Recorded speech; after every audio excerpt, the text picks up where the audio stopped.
The views and opinions expressed in this podcast are those of the individual guests.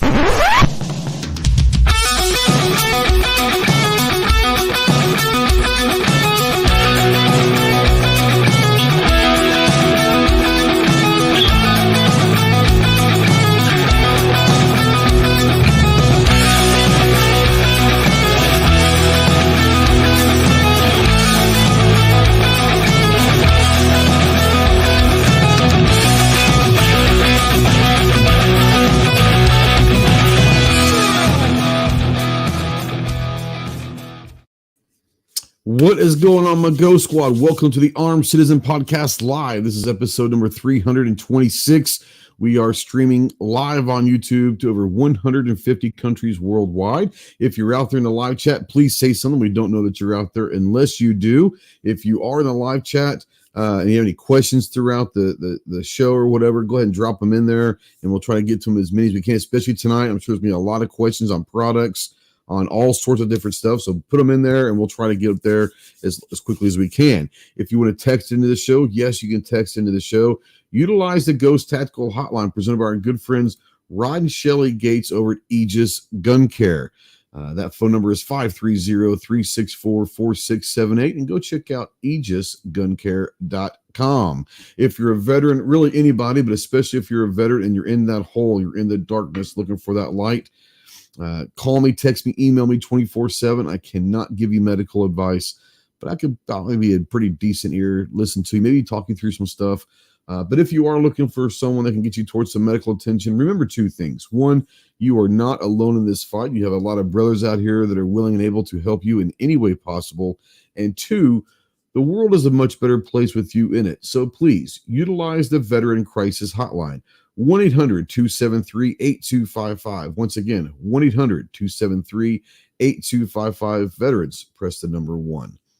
We are spotlighting, as always, United States Marine Corps. If you have any questions on what it takes to earn the title United States Marine, see the website marines.com.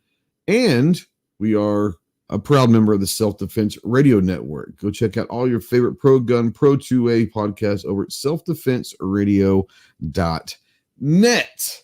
Let's say hello to the smorgasbord. Is that how you say it? Smorgasbord? I think that's how you say it. I'm trying to learn a new word a day, and I'm trying to learn that one. I'm trying to make myself sound smart. We all know it's not true, but you can at least try. You know, there's things you can do to make you sound better, but ultimately it probably makes me sound dumber. So let's say hello to the merry band of idiots for tonight. Joining us from Anderson Manufacturing, we have the man, the myth, the owner of the middle seat on the way home. What's up, Kyle? How are you?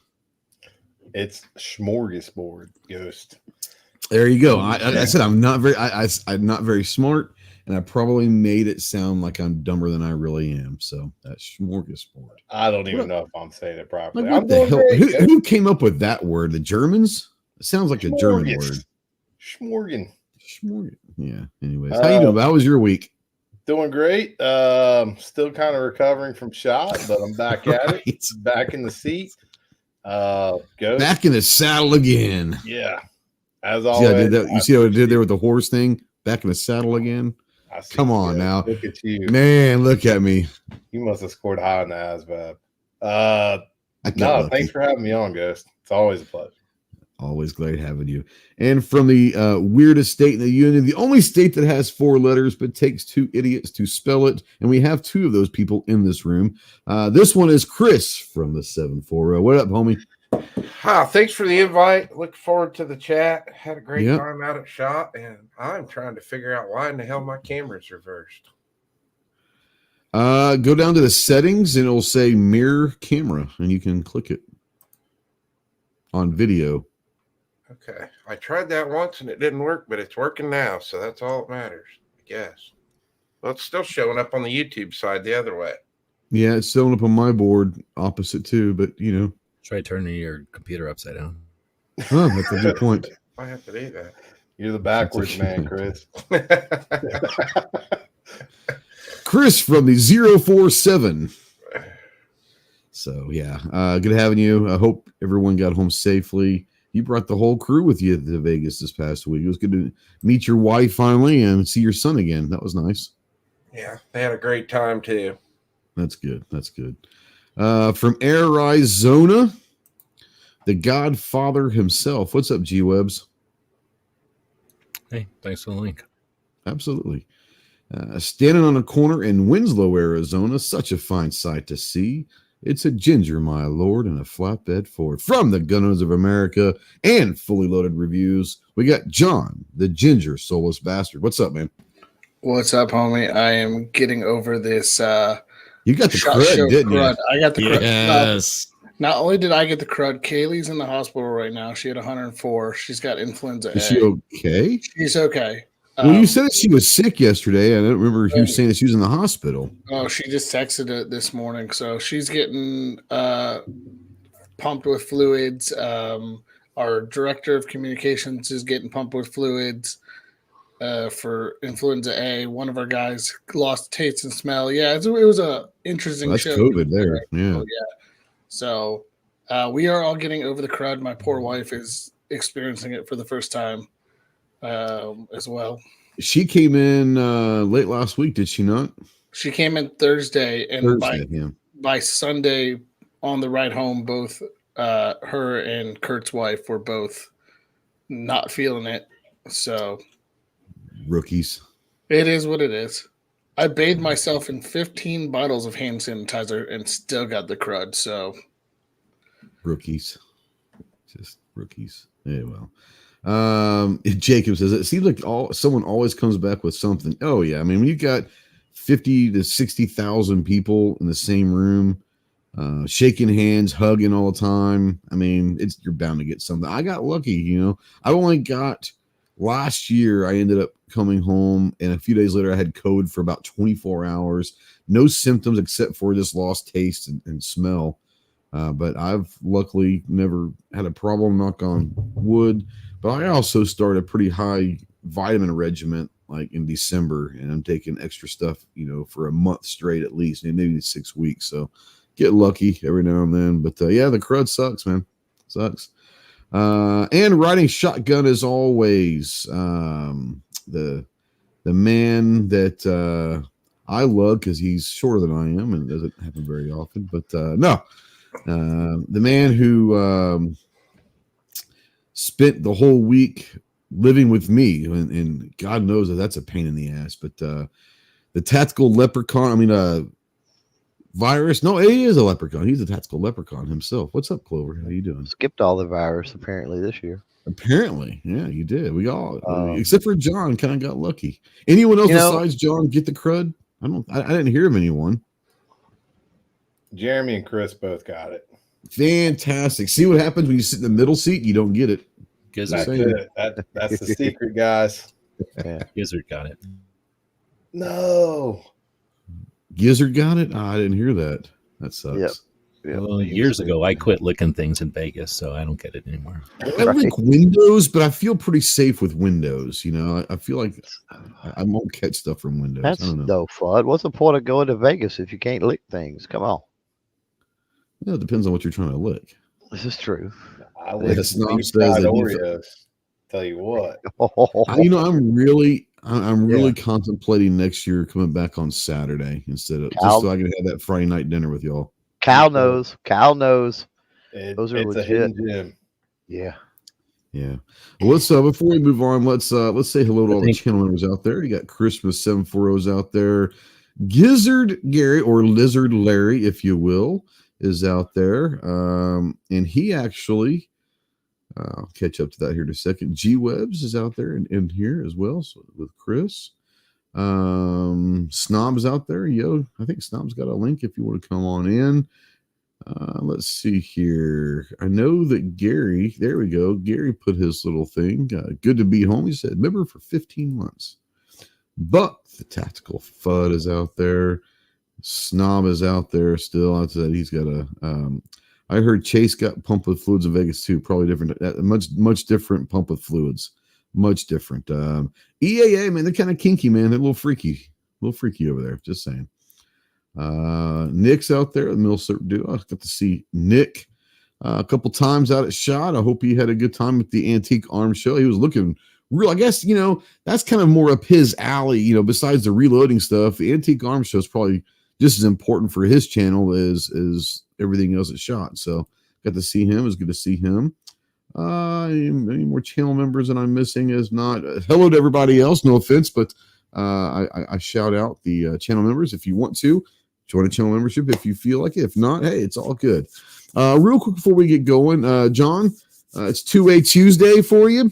After last week, what's going on with the GOA? That sounds like y'all had a pretty successful week. It was a very successful week over at the GOA. I mean, if you guys stop by the Victos booth, check out Victos. On every new Victos product, there's going to be a hang tag that says proud supporter of Gun Owners America with our logo in bright gold on every product going forward. They had it at their booth this year at SHOT. So I sent Eric Pratt and all them over there, so they were super excited about that. We had a really cool experience with Canik, and can't say anything just yet, but Tuesday we talked about it, and by Thursday they already solidified the partnership with a dealer, a big online retailer, to get those things pumped out. So I actually had emails this morning from them starting the design process. So we'll once that comes to fruition, we'll make more announcements about that as that comes along. We were pushing our soon-to-be-coming super secret squirrel thing at SHOT, and nobody said no. So it was a big year for GOA. Had a great meeting with tons of companies. Met with Kyle. Met with my friends over. That's a highlight in and of itself. Oh, it was great. It was great. Kyle got to meet Kaylee for the first time, which was exciting for him. Were you surprised at how short she was? After I met She Fires in person, nothing. That's fair. That's fair. That's fair. Everyone's tall compared to Kelly. That's fair. Yeah. So it was. I saw Eric walking around several times. He looked exhausted. He almost looked like he was sick, but I don't know if he was. He just looked like he was just exhausted. So. Yeah, that was the entire show for most people. I was walking up the circle bar and I'm like, "Are you exhausted?" They're like, "Yes, I'm exhausted," and nobody knows why. So it was a good show for us. We got knocked out some podcasts. Had Ken Ross from Primary on one. We had Ari from Lone Wolf, who's been around the industry. It's weird to say Ari from Lone Wolf. Just saying. Yeah, it's really weird, and it was just a great time. Everybody was super excited for us when we stopped by. I had a company cancel meetings just to talk to us, which was, an honor. Absolutely. So we'll have some really huge partnerships coming up. And luckily, as of right now, the ATF didn't announce anything crazy. So, yeah. Real quick, this is a solid question from Sykes out there. He says he wants to know what got you interested in the GOA and subsequently got you to go to work for them. Let's be honest, Sykes, they offered him a job. Let's just be honest. If you know the whole story, it was a weird situation most of last year. Ultimately, it came down to they said yes to a job, and he said, "Well, let's go." No, I'm just kidding. But no, that's a fair question. It's a good question for you. So I met Kaylee and Monty and if you go to events, Monty's at most of the events. Kaylee or myself will be at most of the events at Red October in 22.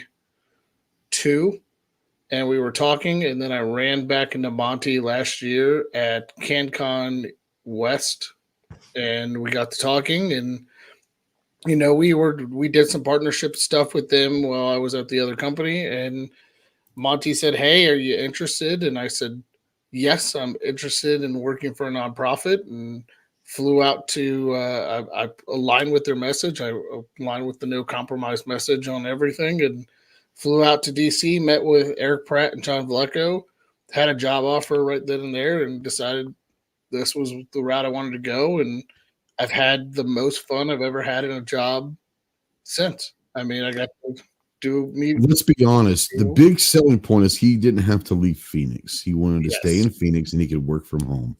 That was a big selling point. It was honestly a huge selling point. So I got to No, stay. it was legitimately, yeah. Yeah, I got to stay in Phoenix. I got to travel. I got to enjoy from August last year when I got on until the end of the year. I did 47,000 airline miles.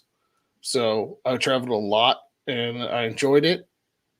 Got to meet cool new people. Got to hang out with my friends again.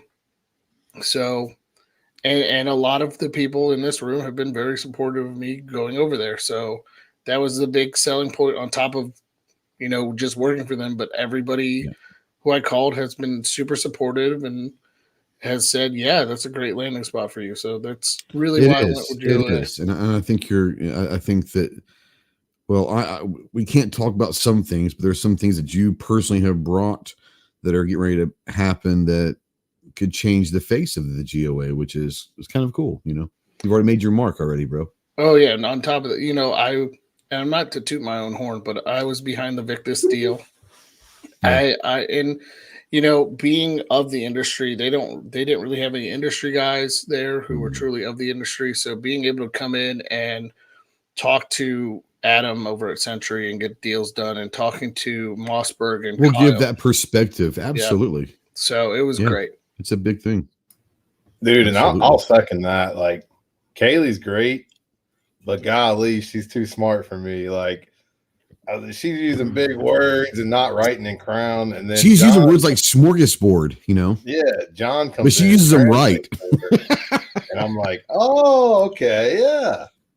Yeah, so John's able to dumb it down for us. That's a good thing. Yeah, I mean, Kyle was talking about charcuterie boards, and I said, "Go charcuterie boards, right?" And he said, "Yeah, that makes sense." Yeah, something like that. Sure. All right, real quick. You guys know that every Thursday, Saturday, and Monday over on our YouTube community tab, we have the pony polls. We didn't put them out, but we put out last week's, knowing that we weren't going to be able to put them out during shots. So let's go check these out. The first one's got over 2,000 votes. Real simple. Who was the better band? Leonard Skinner or ZZ Top? We got a couple of ZZ Top beards in the room. So, Kyle, Skinner or ZZ Top? Leonard Skinner. That was my grandpa's favorite band. And you know that Van Zant was at SHOT Show, right? I had no idea. So Clover and I were out smoking out behind Caesars, where all the concerts were back there, and we were just smoking like they were during the day, and they were doing sound checks and all that. We both were like, man, that dude sounds pretty good. It was him. So Van Zant played, I guess, somewhere with another band or something during SHOT, one of the concerts. But yeah, it was awesome. Still at it, man. Yeah. Damn. Chris Skinner, ZZ Top. I went with ZZ Top. I like Skinner, but not as many songs as I like from ZZ Top. I think Skinner probably had more hits overall. But if you compare like my favorite songs from Skinner with my favorite songs from ZZ Top, I'm a ZZ Top guy too. I mean, I love both of them. You can't go wrong with either one. But I find more ZZ Top songs in my playlist than Skinner. And I don't dislike Freebird or Sweet Home Alabama, but like, Tuesday's Gone is my favorite Skinner song. And it's a great song, but you put LaGrange on. Matter of fact, one of the trips, I don't know if it was Tuesday morning or it was Monday going to range day, we were riding the car out somewhere and LaGrange came on and like the car just went like me and Clover just went nuts. Like, hell yeah, let's go. I think it was going out to range day. We were pulling to range day and LaGrange came on. I was like, oh, baby, let's go. G-Web, Skinner, or ZZ Top? Probably more videos on ZZ Top, so I don't remember seeing Skinner videos ever. So, well, yeah, that's fair because most of their stuff was back in the 70s. Most of their videos are probably like concert compilations for videos. But they never played that on MTV, I'm saying. No, was on MTV, so I knew who they were. Yeah, absolutely. Ginger. So back in the 70s, there were a couple bands that came out.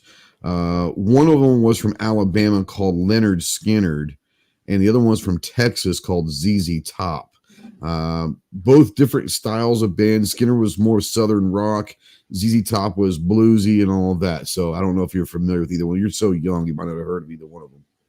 Well, I'm gonna have to go with Skinner only because you don't hear anybody yell out any ZZ Top songs at concerts. I mean, everyone's yelling Freebird.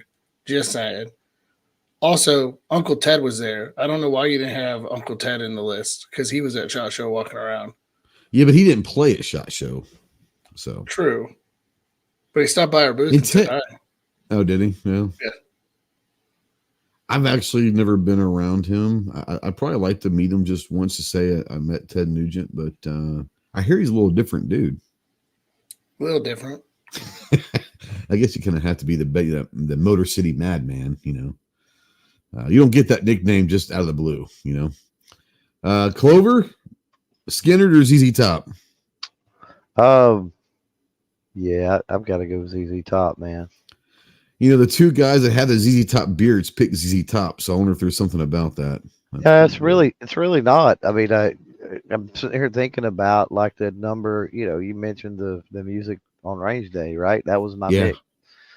Yeah, there might be 2 Leonard Skinner songs on there. Yeah, and there's probably 10. Yeah, ZZ Top. But I typically go offbeat. You hear ZZ Top, and it's what Sharp. Usually it's Accelerator and stuff like that. Songs Sharp Dressed Man, Give Me All You Love, and Legs and all like that. I lean more toward. Tush. My Head's in Mississippi. Yeah, Tush is a great one. What is it? Dang it, I can't think of the name of it. It's the slow one they did. I blame ZZ Top for some of my indulgences in life. I went to a ZZ Top concert with my dad when I was young, and I remember that was the first time that I smelled marijuana, and I didn't know what it was. It was everywhere, and I was like, "What is that smell, Daddy?" That's marijuana. And I'm, later on in life, I kind of indulged in that. So I got to, thank you, ZZ Top, for introducing me to the wonderful world of weed. John mentioned Ted Nugent. I got to meet Ted Nugent probably 15 years ago or so. Yeah. He was at back when the Tea Party was a thing. However long ago that's been. He about was at 10 an years event. ago, probably. Yeah. He was at an event down in San Antonio. So, that dude is not an act. He's all around nuts. He's all around nuts. Once again, you don't get the Motor City Madman nickname for being a normal person. Right. Yeah. 2,000 votes, 69% say Leonard Skinner, 31% say ZZ Top. Once again, I figured it would go that way. I did too. I figured it would, but this one actually surprised me. And Clover and I talked about this. We thought it would swing the other way. 2.8 thousand votes. Lasagna or spaghetti? Chris, we'll start with you. Lasagna or spaghetti? I have to go lasagna. That's a good man. Good man. Clover, lasagna or spaghetti? Lasagna. Lasagna. Ginger? So lasagna and spaghetti are both Italian food dishes. I don't know. Maybe that beef Wellington. We could throw that in. Beef Wellington was smoking. We'll talk about that here in a second. No, I gotta go with that. I gotta go with lasagna because it's less likely to mess up lasagna than spaghetti. If you don't make it al dente, it's not good spaghetti if it's too mushy. That's fair. G, lasagna or spaghetti for you? I grew up with Italian grandparents, so I can't eat this kind of stuff at restaurants. It's not that good usually, so I'll pass. None of them. Well, did your grandparents they make lasagna, or which one did you like of those? If my grandma made lasagna, it's not like what y'all eat for lasagna. It's not. Okay. What's the difference? I don't know. Just sort of like more her way of doing it. She didn't make it very often. I'll tell you that she didn't like it. And spaghetti, was her way, and it definitely different than going to a restaurant. A lot less sugar and stuff. So okay. Anyway, I don't like going to Italian restaurants anyway, so I wouldn't have voted on this one. Okay, I got you. Steve's out there, says, "Hey, it's the SHOT Show buddies. Missed you. Just saying, missed you. I don't know whose fault that was, but missed you. Pretty good SHOT Show. We'll talk about that here in a second. Kyle, lasagna or spaghetti? And don't call that Cincinnati chili shit spaghetti. Just saying. Nah, It's a 3-way. Oh, snap. Okay. This is tough because, I mean, spaghetti comes in many different forms, Ghost. It does. Lasagna is pretty standardized. So I'm going to go with lasagna as a safe option here. Wow. We get a full sweep and lasagna on the panel, which is surprising. 2,800 votes, 55% say lasagna. I like lasagna more, but I just assumed that spaghetti would maybe not walk off with this, but I thought that they would definitely win. 55 to 45 lasagna over spaghetti in the poll, 2,800 votes. I was kind of surprised at that. So Steve must have went and worked for that's funny. That's funny. You got the meatballs in the spaghetti? And are they like fire meatballs, or are they just like meatballs? I mean, I love meatballs. Like when we cook it here, we don't. My wife makes a fantastic spaghetti, like homemade sauce. We usually don't go meatballs, but if I'm at a restaurant and they have spaghetti with meatballs, like I gotta try it because the meatball can make the difference in spaghetti. It really can. But the meatball has to be good, or it could also ruin the spaghetti if it's not. So it could carry that spaghetti over lasagna. It could. Is what it I'm could. saying. It could. Just keep on going with that cheese. Yeah. Oh yeah. Yeah. Parmesan's a must. For sure. And our last one. In general, which do you like better? 3,200 votes. Lever action rifles or a revolver? G-Webs. Revolvers or lever action rifles? In general, which one do you like better? That's a tough one. I carry a revolver every day, but I would carry a lever action if it wasn't socially unacceptable. That's fair. Kyle, what about you? Revolver. Yes. Yeah, I'm going to say revolver, but I'd rather say lever action. No, I get it. Clove. Oh, revolver. Yeah. Duh. Knew that was coming. Yep. Is it even close with you? No. No, it's not even close. If it's a lever action shotgun. Well, lever action revolver, I mean, a lever action. Yeah. A lever action revolver, a revolving rifle or whatever. A revolving rifle, which they have. Absolutely. Marry the two together, right? Yeah. Yeah, absolutely. Ginger, lever action revolver. Well, seeing this was the year of the lever gun, I guess we're going to go with lever gun. Yeah. Chris, lever or revolver? Lever all the way. I'm a lever all the way. You guys know that. Just not a revolver guy. Never have been. Probably never will be a huge lever guy. I mean, a revolver guy. I'll plan on getting some, but man, I tell you what, I cannot wait for the Henry to come in. I shot the carbine length 357 Henry at range day. Man, it was like shooting a 22 LR. It was so nice. It was so good. So good. Anybody go and step by Smith & Wesson and see the 1854 lever? Anyone stop by and see it? Nope. I did not. Chris, what was it like? It's nice. Yeah. Yeah. I don't know. I did like a 2-minute video with it. Nothing. Okay. But I just had a lot of people texting me and emailing me wanting me to go look at it, so I did. Yeah. I mean, it didn't really do anything for me. It just looked like any other lever gun, but now the Aero Precision lever gun, that was a different story. You like that one, huh? Oh, yeah. Oh, yeah. G, did you stop by the Smith & Wesson? I saw you on mute there. Yeah, I dug it. That was pretty cool. Doesn't it have a suppressor thing on it right away? Threads for a suppressor right away?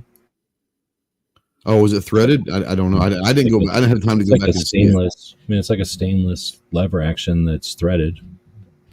Nothing wrong with that. And Smith, they stopped doing that back. Like some kind of compromise with Colt back in the olden days, right? Like we'll leave. Yeah, we'll leave it alone. And Ginger, what'd you think of the Smith lever? I think it was great. I got to play with it for a little bit on Friday, and then when we had a meeting with them, I mean, is a lever gun. I'm with Krista. The Anderson, or not the Anderson, the Stag Arrow one was a little bit better. But I did put a new hashtag. See, hashtag Anderson Clydesdale 357 2026 for Yeah, Anderson you misspelled revolver. Clydesdale, but I know, whatever. For I Anderson think revolver. the Clydesdale is a cool thing. I want to go with like the Mustang, the Anderson Mustang. That'd be kind of cool name for the lever action. I'm gonna put together some concept art. I'm gonna pull a PSA and post it and have people vote. Have people lose their shit? Oh yes, do it. You know, just lose like their PSA, shit. We'll probably see it in 5 to 8 years. Or never. I'm Now, still nobody- reading that damn MP5. What's up, Clove? Nobody has mentioned talking lever that Henry 300 Blackout and 5.56 that uses PMags. The PMags, yeah. Oh, that was pretty cool. I did not shoot it. You did. I shot the Golden Boy 357 carbine, which might have to be part of the collection as well at a later You time. still shoot Yeah. PMags? There's T-Mags now, man. We don't shoot PMags anymore. Well, Henry's going PMags because the fact that they're even going a magazine fed is kind of interesting in itself. But Clover seemed pretty happy when he shot it. Yeah, it was neat. Sykes says we check out the TSOS MP5. It's actually from MAC, Military Armament Corp. I shot it many different times, and I'll put it to you this way: it's going to be $1,000 MP5. If it holds up, it feels great. It looks good. It shoots well. The only question I have is over time, will it hold up? If the answer is yes, then it's pretty badass. I enjoyed shooting both of them. Yeah, yeah, it was a lot of fun. Yeah, you just never know if they're going to hold up. But if it does hold up, then it's going to be a home run. It's good. $1,000 MP5 is going to shake the industry anyways. But if it holds up, even better. Talk with Adam, and there's a chance I might get one, but it's going to be a few months because they don't even have any yet. So for production. So but yeah, they're nice. I shot both the 5 and the 5K. I'm an MP5 guy, so I liked them a lot. I was really impressed. They felt well made. They shot where the trigger was good. Everything about it was. I don't have any problems with it. I just time will tell. The only thing I can say, time will tell. I will say that yeah, when we were at the event Tuesday night, and I don't remember which one of the girls was shooting, it had a hiccup. But that thing, they may have been using the same one that shot all day range day, and then you got to account for potentially crap. They use crap ammo for the most part. Well, they have to because it's gonna. So, they got to save some money somehow. Yeah, so I mean, I don't think that was a dig or anything on the firearm itself, but I do have footage of it hicking up. I did not have any issues with it, but yeah, I mean, yeah, we'll see. I'm just excited that there's like $1,000 MP5. Like, that's really badass, Oh, and at that range, they had a binary in it too. It did have a binary, and that might have had something to do with it. Yeah, I forgot about that. Yep. I forgot they did have a binary in that. So I just thought about that. Like, that could have made all the difference if it. Yeah, guys, I see your questions out there, and we will get to them. I'm starring them. We'll get to the questions about the different gears and all of that stuff. Monsters out there. I don't remember ever seeing that name out there. If you're new, welcome to the dark side. We don't promise to make you any smarter. Honestly, we just hope not to make you any dumber. But welcome to the shit show. 3.2 thousand votes. 63% were correct that said lever action. 37% were wrong that said revolver. No, I'm just kidding. 63-37 is kind of surprising. Maybe. I think if you put this same poll over on Clover's channel, it might have been flipped. I don't know, but I don't know. I was a little surprised at the spread there, 63-37. Lever action wins this one with 3.2 thousand votes. Guys, go check out AndersonManufacturing.com and vote in the pony polls. Excuse me, didn't mean to cough in your ear. Oh no, it's just that. Here it comes. Nope. If I would have had it, I would have had it by now. All right, let's talk SHOT Show. Let's kind of go real quick before we start talking products. Chris, this was your second SHOT Show. In comparison to last year, I know that you knew that you were going to do some things differently than the first year. I mean, a second year. Did the plan of attack that you went with this year being a little bit different than last? Which one did you like better? Did you like this year's better than last year's, or how did it go for you? Oh, it's 1,000% better this year. It was,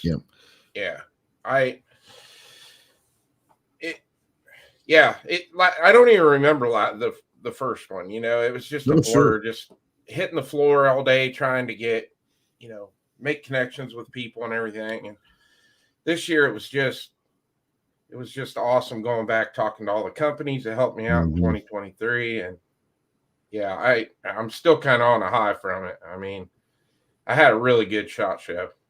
Yeah. I honestly have not talked to anyone that actually put an effort into working. I'm not trying to say bad things about people. There are people that go there to take the selfies and to just hang out. Cool, do your thing. But everyone I know that actually put some work in it and actually had goals to accomplish, everyone I've talked to said it was a successful shot. So that's a good thing. Industry and the creator side, so that's a good thing. Kyle, from the industry standpoint, how was SHOT Show from you guys? What do you think of the crowd, the vibe? What do you guys think of SHOT this year? It was like 2 times as big as last year, and I thought last year was big. The crowd was huge. Constant flow of traffic, and we kind of had a skeleton crew, so we stayed busy. Yeah, you only had you, Chris, and Jeremy, and I bet y'all were pretty busy. Yeah, yep. But it was great. It was awesome. I always say it, but my favorite part is just seeing the end user, getting to talk to them, see what they like, what they dislike, taking that back to the shop, and trying to get better.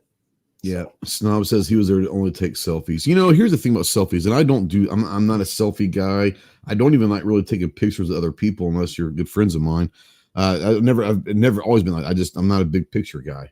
But I got home and my wife was like, "Oh, did you take any pictures?" And I was like, "I don't ever take pictures." And she's like, "You should." And I was like, I don't like doing pictures. And she made a point. She's like, "Look, you're getting older." And I'm not old, but I'm getting ready to be 49. And she's like, "You're getting older and you should start taking pictures for memories, because you never know what's going to happen between this year and next year. You might have friends that you never see again for some reason."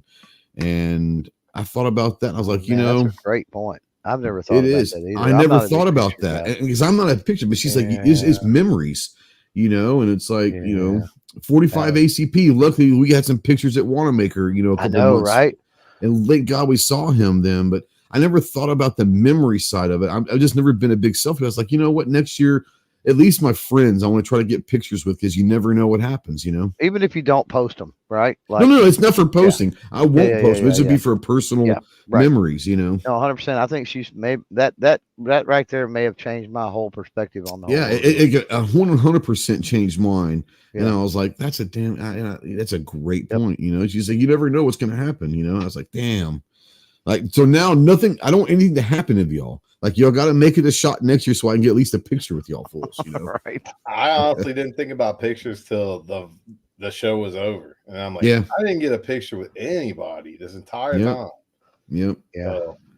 Well, everybody seemed to be so busy, right? Especially everybody on this panel that I know of, Yeah, so. Absolutely. Ginger, from the GOA, your first shot as a member of GOA, how different was it for you being with GOA versus in the past with industry companies?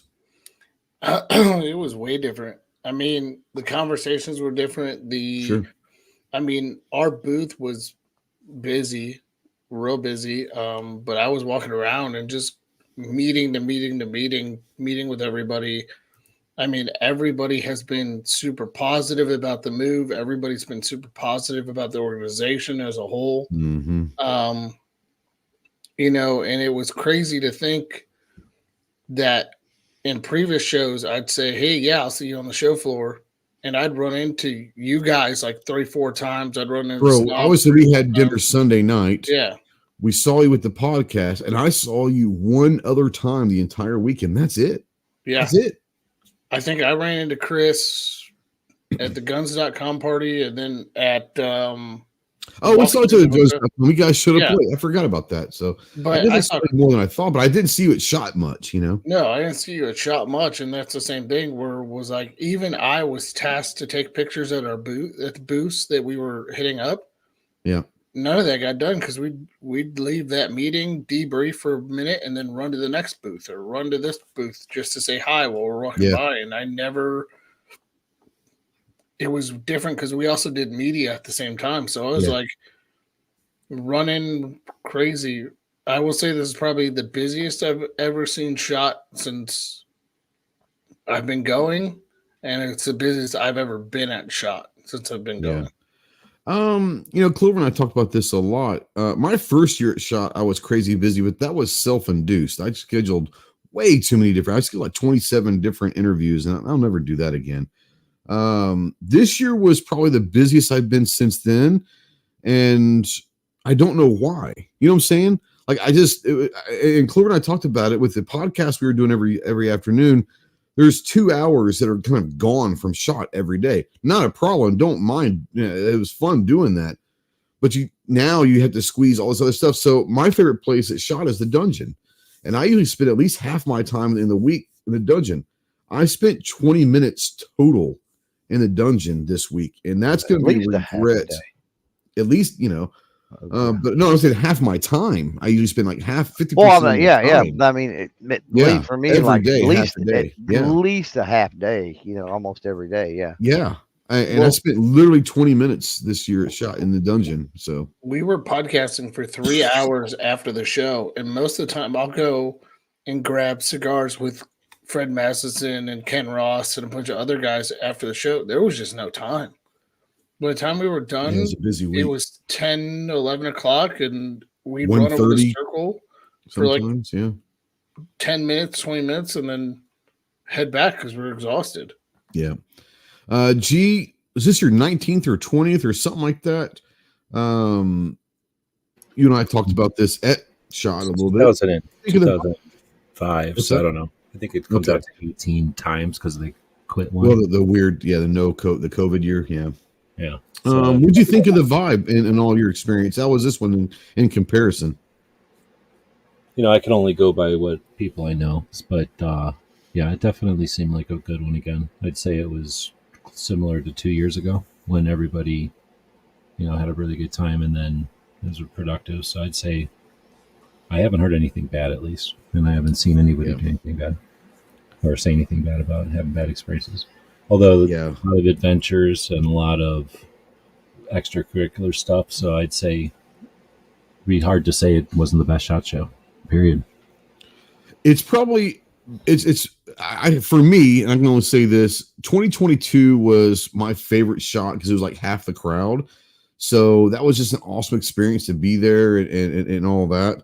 But this was probably my favorite because went to Hell's Kitchen with some good friends and did all that stuff. But yeah, this one was just the podcast. We had a blast. Was there in 20, whatever it was, 21. Yeah. I guess. But since we were all coming out of it, like a fire and like looking to make sure who was still breathing and like, just happy to still be gathering. And, there was just more going on. If we would have had that amount of people or something with this knowledge, that would have been crazy. But this year was, I don't know. I don't know if there was. I don't know if we'll know until SHOT Show tells us how many people were there. That's true. Well, I saw a thing on their channel that said there was 52,500 industry and all that, and like 2,200 media. So roughly 55,000. 55,000 roughly, considering there's a whole new building and everything. So it definitely. That's just what they were saying. It seemed a lot busier than that. I'm just saying it seemed a lot busier than that. I don't know. I didn't see very many aisles crowded and never touched an elbow with anybody, never tripped over anybody, except for like moments, there would be like hot spots or bottlenecks here and there where maybe an event was happening. And then downstairs, maybe a couple of times it got kind of crowded, and I don't know if that's just the, you know, there's some people that only show up for Monday and Tuesday, or I guess Tuesday and Wednesday, and you know, so there's going to be like their kind of route through the show, I think, and then Thursday and Friday there's just fewer people, period. And I happen to be downstairs on Wednesday, so I could have been, you know, experiencing a little bit, but anyway, that was the most crowd I saw, and I didn't think it was too crowded. It was certainly not where like you had to wait in line for anything. Yeah. RTT Guns and Gear says still haven't met G Webbs, and not only we were both at shop, we live in the same city. Bro, you had a 20-minute conversation. You had a 20-minute conversation. He might not have realized that was you. I don't know. We were out at the beer garden, bro, and we were talking about Arizona gun shops and transfer fees. We had a 15-20-minute conversation with G. He may not have realized it was you, G. I'm just saying. It's funny. He may not have realized it was you, but yeah, you had a 15-20-minute conversation with G Webbs. So yes, you have met G. I did not realize it was G Webbs at first either. So, yeah. I have his business card, so I got it somehow. Right. That's right. Let's run through a couple questions from out there. Rich B says, what do you think of the new Walther models this year? I know that Clover is really high on a particular brand that Walther is working with. Yeah. Heck yeah. They own, rather. Oh, do they really? I didn't know they owned them now. Yeah. See, so Hammerly, if you're not familiar, I mean, competition to the max. Like you look at all the, national, international, world class, Olympic, whatever. I mean, Hammerly's a huge name, has been for years. And it's funny with RT. He had no idea that was you, G. No idea. He thought you were some random dude you were talking Arizona gun shops with. That's great. Yeah, and he's talking with somebody that literally knows all the gun shops. Like, how did I put that together? But I guess, But no, so Walther bought Hammerly in like 2005, 2006. Okay. I don't know. They acquired them somehow. I don't want to say they bought them, but same umbrella. Sure. And they haven't really done anything with them, except for like an AR style little 22, quite a few years ago. Yeah. I don't know. I don't remember when I first seen that, but either way, they've got two. They've got a straight pull bolt 22 now that is Hammerly, and then they have basically redesigned and revamped the Colt railgun model that they built, the 1911 22, and it's now Hammerly. So I'm really excited to see. I mean, the question was Walther, not Hammerly, but I'm really excited to see Walther doing some stuff with that Hammerly brand to get the name out there and get some of that stuff, in the hands of the average person that may not even be familiar with Hammerly and what that name means. So it's pretty cool. And I got to shoot those at range day, and they're both. So was the AR, the 22 AR that I shot at range, was that a Hammerly or was that the Walther brand? If you shot it in the Walther booth, it was a Hammerly. Okay. I didn't even look. I just assumed that was the Walther brand, but yeah, it makes sense. Yeah. Cause I shot that last year and this year. Oh yeah. You shot it before, I think. Yeah. I didn't know it was Hammerly. I just assumed that was a Walther 22 AR that they had. Which, that is a Hammerly. Yeah. Okay. Yeah. It's nice. It's really nice. Yeah. Snob says the AR was in 19. So yeah. I know I shot the last couple of years. So recent, in the booth. Yeah. So, I didn't even really pay attention to any of the other Walthers, to be honest with you. Right. I didn't shoot any of the handguns. Once again, the PDP's great, but I've shot them all. I've shot them all before, but I'm still a little pissed or getting rid of the PPQ. I'm just saying. Yeah, like the WMP, that 22 Magnum. Like I've shot it before. Like there's not anything wrong with them. I can't talk bad about the Walther stuff. There's nothing new. Yeah, I've shot it plenty. It's not, and to me, them bringing back, or I say bringing back, Hammerly has never went anywhere if you look at the competition world, but them getting it more into the consumer, not the consumer, I guess, because competition is consumer, but you get what I'm saying. Yeah, we're trying to broaden the market for Hammerly is really cool, and I hope it goes over well. Maybe I can help with that. There you go. What about any of the other guys? You ever stop by and see Lacey or anyone over at the Walther booth? I shot the PDP steel frame, and I really, really like that. And I actually really like their new. Don't you have a PDP though? Don't you have a PDP already? Yeah, I got the Pro. Okay, that's what I thought. Yeah, but the PD380 was pretty impressive shooting gun too. See, I was a little nervous. I didn't want to shoot it because I had such a bad experience with the PK 380. I was just, it's what it is. Lacey is cool to talk to and hang out with She anyway. is. Yeah, just she for is. anybody that's out there that's thinking about approaching the Walther booth, she's super approachable. Just a very fun person to be around. Yeah, if you can't have fun talking with her, then you just need to go in your cave. And I had a pretty in-depth conversation. You and I won't go into what we had talked about privately with her, but I had a pretty in-depth conversation. And from a marketing standpoint, a marketing person, she gets it. So she gets it. No, I'm really excited that she's on board. Considering our relationship in the past with Walther, I'm really excited about her being a part of that team. I still didn't see Cody all week. Every time I walked by the booth, he was probably in meetings or something. And I know he was there, but I never saw him. So, Rich White says, any of you guys check out the unlimited eye relief prism scope that Primary Arms is going to be bringing out? I did not. That sounds like something Chris might be interested in. Did you stop by Primary Arms and check that out or no? I didn't even go to their booth. I didn't either. The only prism that I was really interested in was Gideon's new one that they got coming out. Yep. Anyone stop by Primary Arms to see that one? No. Where was Primary Arms? I think I went by there looking for a patch one time. I don't even know where their booth was. I didn't go by this year. I have no idea where they were. They were down the way from Cat. Oh, you're right. Okay. Yep, you're right. I remember seeing them now. They were over at Caesars, G. But no, I didn't. All right. Kyle, from Anderson's point of view, from talking to the buyers or media, everyone that came through your booth, you've got the Frontline series, you've got the Kiger 9CL coming out. You've got a lot of cool stuff coming out. Was there one thing in particular that seemed to spark the most interest from everybody? I think it was the A2s, to be honest. The A2? Everybody seemed to gravitate towards those. It's a classic. I mean, the A2 is classic, especially for people my age, What can you say? Yeah. I mean, I still to this day, I mean, that was the first gun I ever shot, really, was the A2. And that's what kind of, I had my aha moment in firearms with the A2 in boot camp. So absolutely. Yeah. A2 is awesome, man. I love the fact with my Dissy, I did, you guys know that I purchased an aftermarket carry handle. I am really excited about the carry handle that you guys are offering on the Dissy now. That's pretty cool. Yeah. Yeah. I'm excited about it as well. And you know me, the quad rail 10.5 Frontline, anything with quad rail, I get a little antsy for. I want to talk to you about the 7.5 inch 300 blackout. What was the reaction to that? That's a length. A 7.5 inch barrel is a length you don't necessarily always hear associated with 300 blackout. How did everyone take that?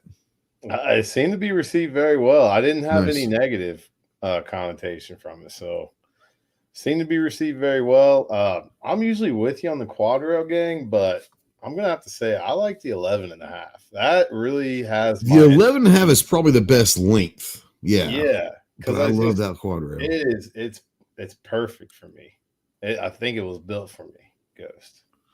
It's not, but I'm not talking anything about the I just said 7.5 inch barrel is not a length that you hear associated with 300 blackout. You'll use that 10 to 11 inch is the kind of that perfect spot for the 300 blackout.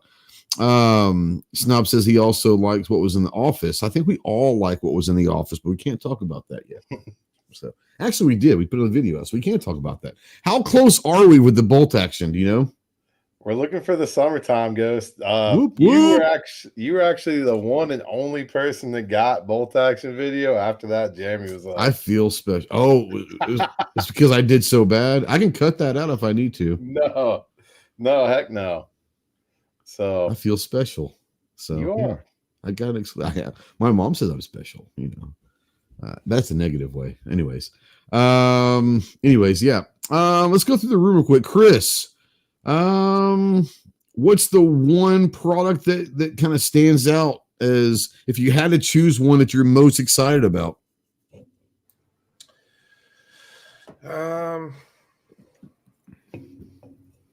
Man. Or maybe give me a couple of. You don't have to say like the one, but give me a couple that stand out. I know it's kind of hard to say one.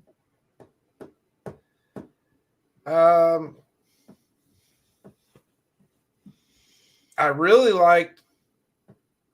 There was 2 pistols that I definitely want to get. I really like that Ross Martin pistol,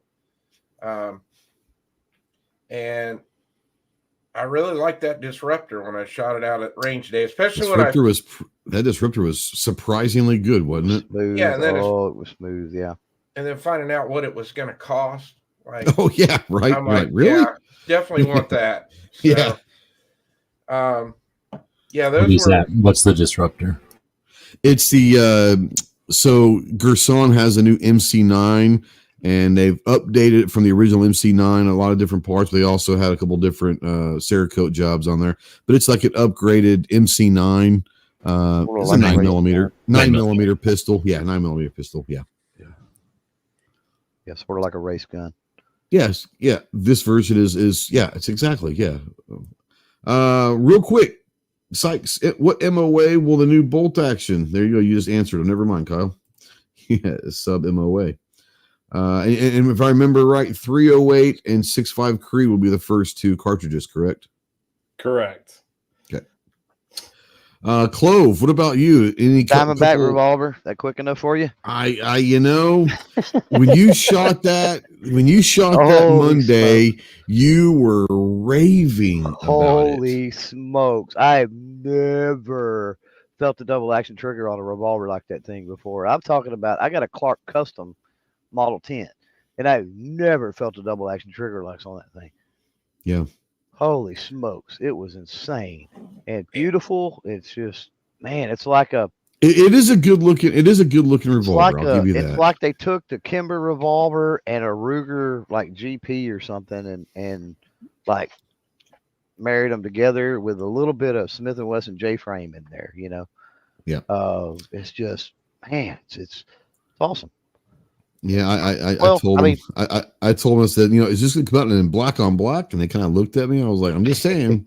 Yeah, they like probably not, but okay. It would look good. It would look good. And I told it would look good. I told him that a black on black with some wood grips would be with the wood grips, awesome. That would be pretty cool. Yeah, black on black with some wood would be awesome. Yeah. But you know, I mean it's being a J frame, I mean, you could use any J frame grips on it. So you can immediately get that sucker and customize it. I mean, you know, the only thing is, I mean, limited range time with it. And does it look good? Yeah. Did it seem to do really good?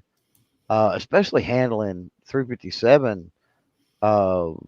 Recoil was not what you'd expect from a revolver that size, really either.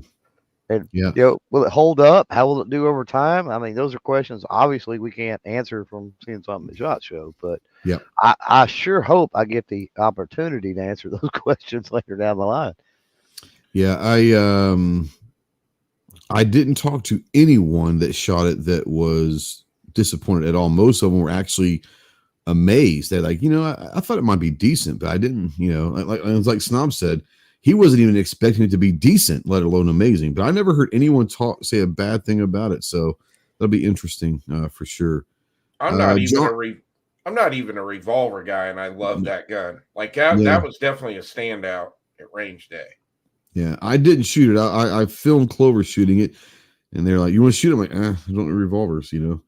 Here's the thing, like, I wouldn't know if it's good or not. Does that make sense? Like, my experience with revolvers is so bad. I wouldn't. Now, I did pull a trigger, and the trigger was light from what I remember about revolvers. Yeah, that's I wouldn't know if it was good or not, but I will say the trigger was pretty amazing. Well, and that's what I wanted you to pull the trigger when we were over at Davidson's, because I kept telling you, you're a 92 guy, so you definitely pulled through the double action on a 92. And I'm like, it's better than the double action on most semi-autos that are double action. Like, and in a revolver with all the moving parts and things going on, and that trigger being better, it's crazy. Yep, absolutely. It's like someone telling you it's the best licorice candy. I'll take your word for it.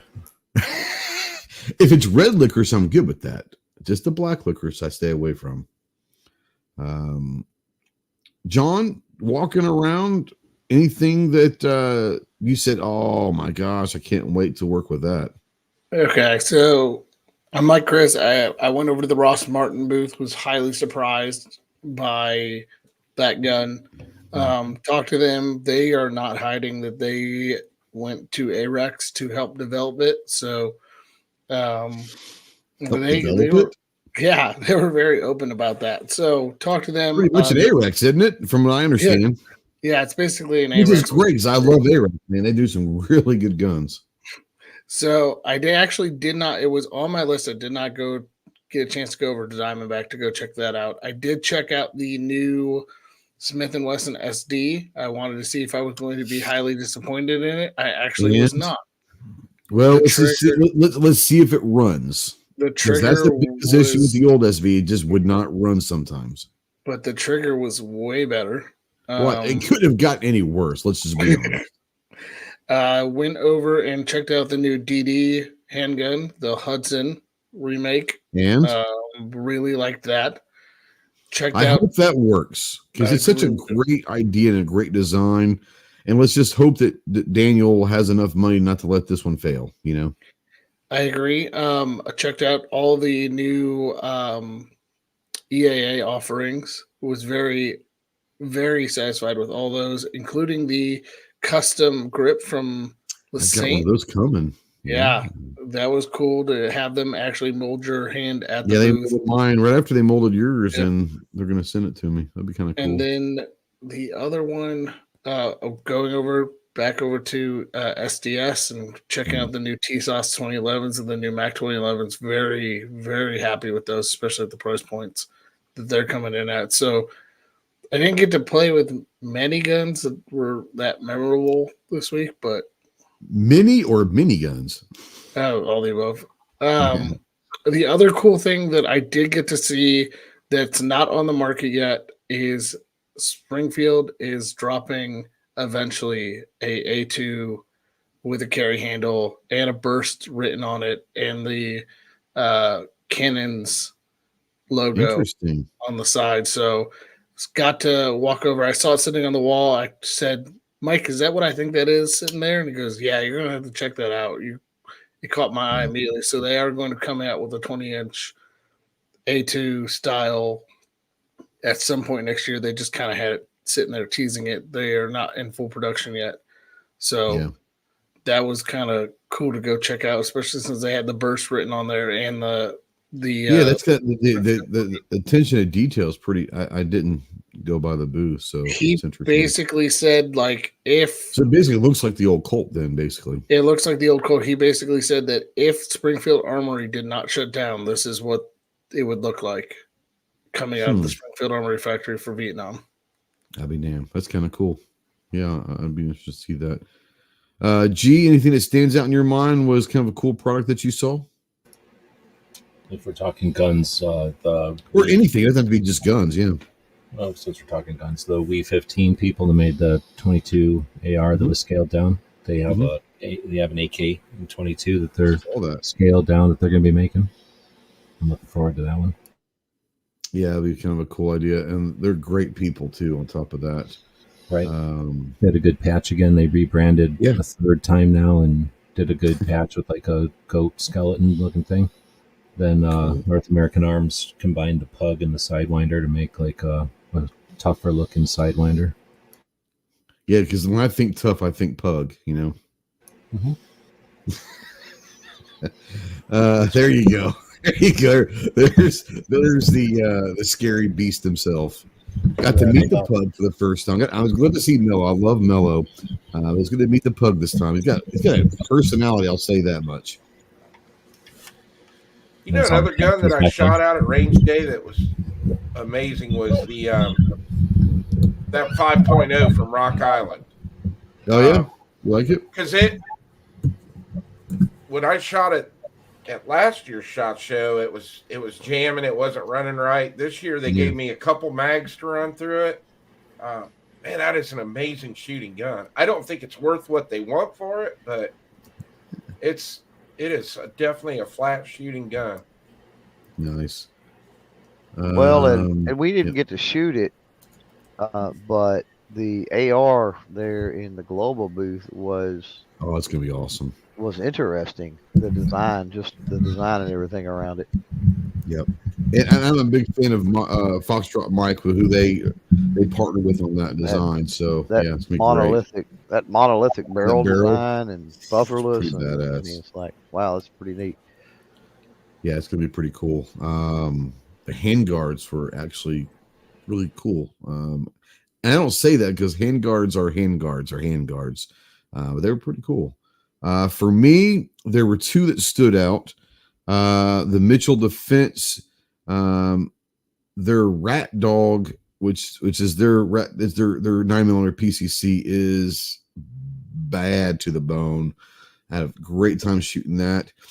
For me, the MP5s were phenomenal. I love the MP5s, but obviously I'm an MP5 whore, if you will.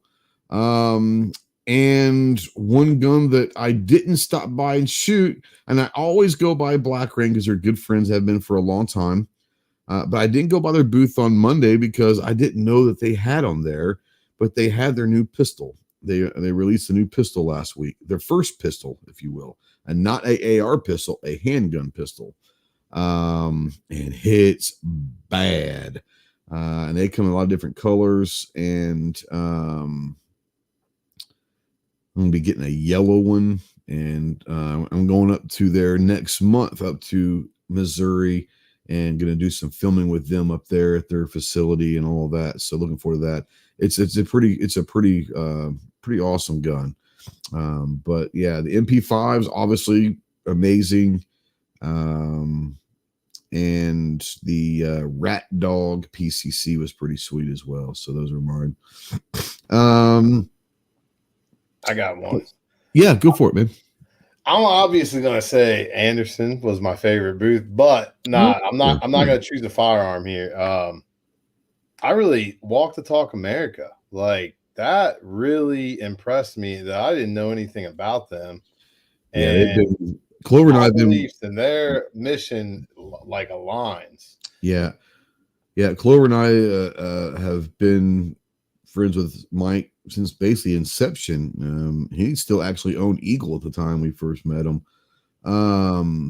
That's why we did the podcast the way we did, Kyle. Yeah, that's why I did the podcast. Oh man, it couldn't have been more perfect, guys. I appreciate that. Well, that was the whole thing that Clover and I were talking about actually earlier today. Is that was the whole purpose of the podcast, was to take organizations that need help and match them with industry people and say, hey, you might not be aware of these.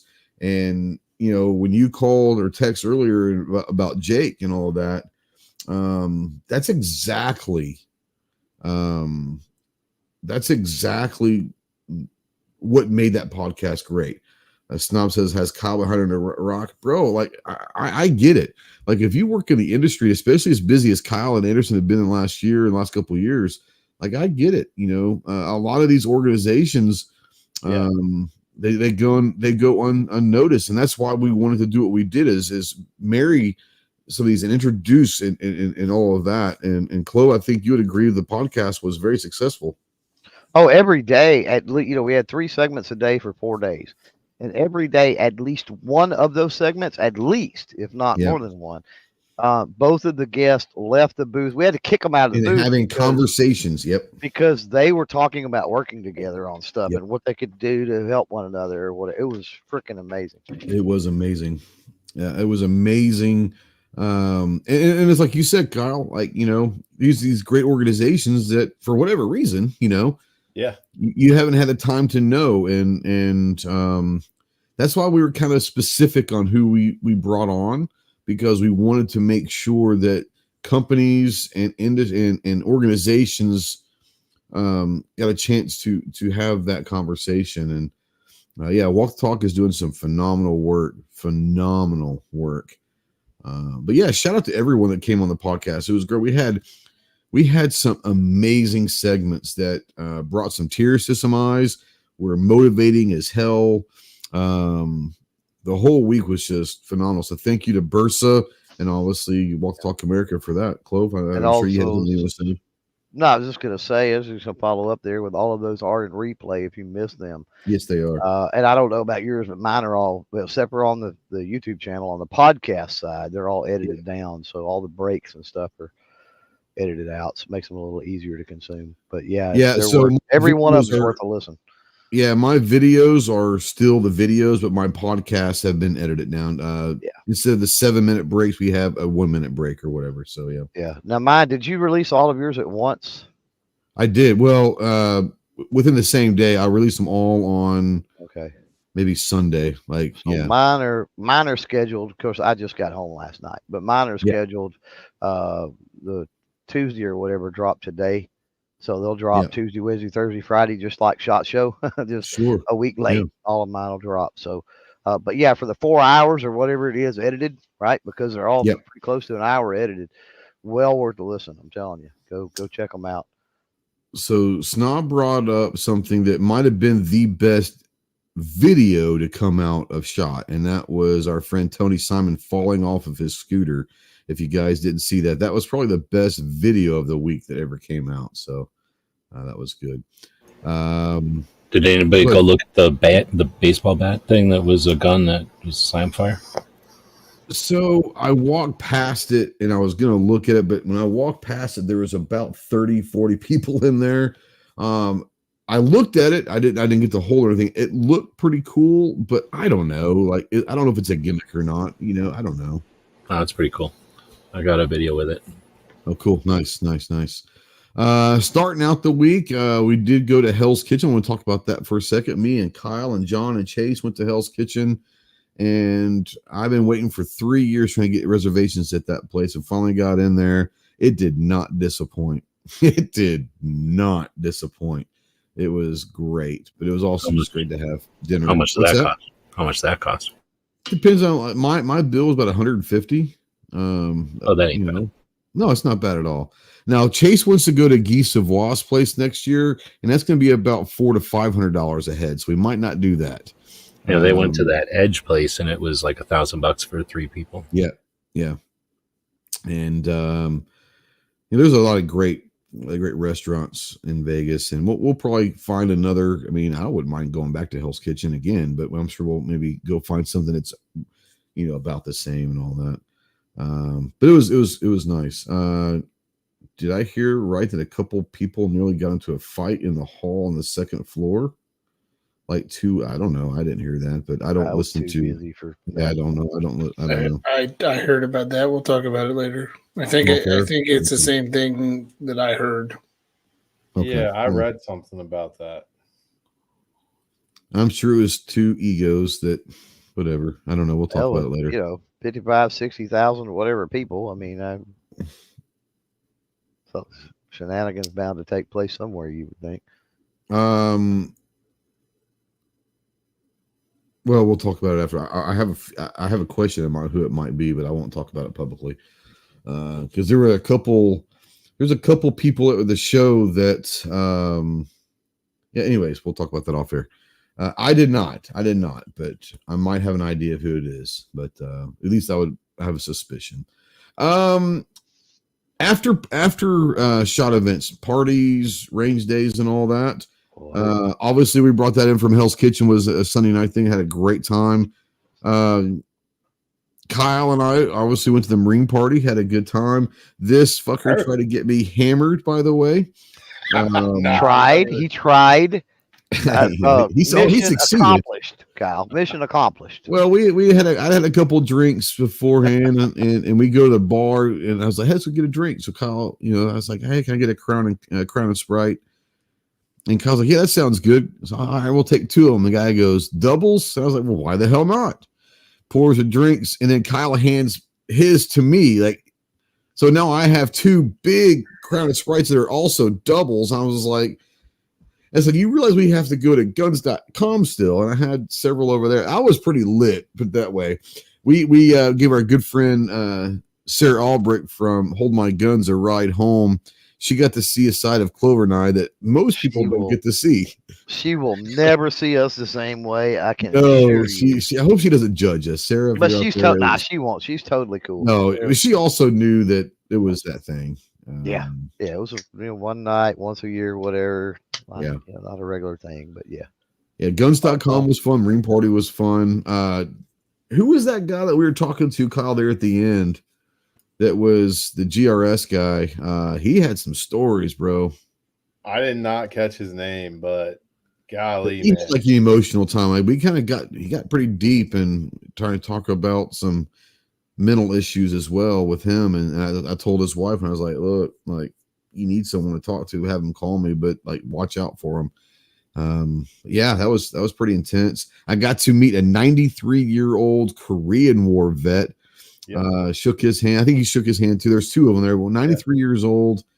I mean, this guy was at the Frozen Chosen, and I want to say it was the same guy I might have met 5-6 years ago, but I don't remember. But yeah, anytime you can meet a guy from the Frozen Chosen is pretty special, Legend. Special. Legend. After events, guys. Chris, Clover, John, G Webs. What was kind of your favorite after event party or whatever you want to call it? I'm going with guns.com because we made some. You got to see us. Well, I got to see you guys, but we made some heck of connections. We met the guy in charge of Midwest Shooting Centers. Yep. Got to talk to him. So that guy came over to me. The whole idea, that guy came over to ask to bum a cigarette from me. And we talked for about 15 minutes, and y'all showed up, and I was like, yeah, once I saw y'all talking, I was like, okay, my job is done here. Oh, yeah. That was fantastic. I ran into Charlie and who else? The other guy, now I can't remember his name, from High Point. We got to talk to them. They agreed to some stuff there at guns.com and earlier in the day when I met at their booth. And somehow, some way, Kaylee walked away with Taryn's personal number. I don't know how she pulled that one off. I would tell her to be very, very suspicious about using that number. Probably because she's a chick, but I'm just saying. Yeah, so that one was fun. I mean, we had a good time at the Guns.com party. We didn't get to go to much. And then we went to the Huxworks classic, whatever you want to call it, party. You didn't stay there very long, did you? I didn't stay there long at all. Yeah. I was only there for like a half hour. They stayed longer than I did. But let's just say there was some midget wrestling. And hey, I resemble that comment. Chloe and I were not there. Correct. But we are available for booking. If they want. Not to say that it's above us. Nothing's, Yeah. We would definitely do that for the right price. Yeah. Now, the best thing I did was not at Shot. Speaking of Hell's Kitchen and all that, I didn't do it at Shot, but we went to Saturday. Kurt, Mel, and his wife, and all of us, we went over to Omega Mart. I saw your pictures. That looked pretty badass. 15. That was fun. That is an experience. If you ever want to, we actually ran into the Dead Air guys there. Of course. And they were like, hey, we should have a party here next year. And I'm like, yes. That was Pappas there?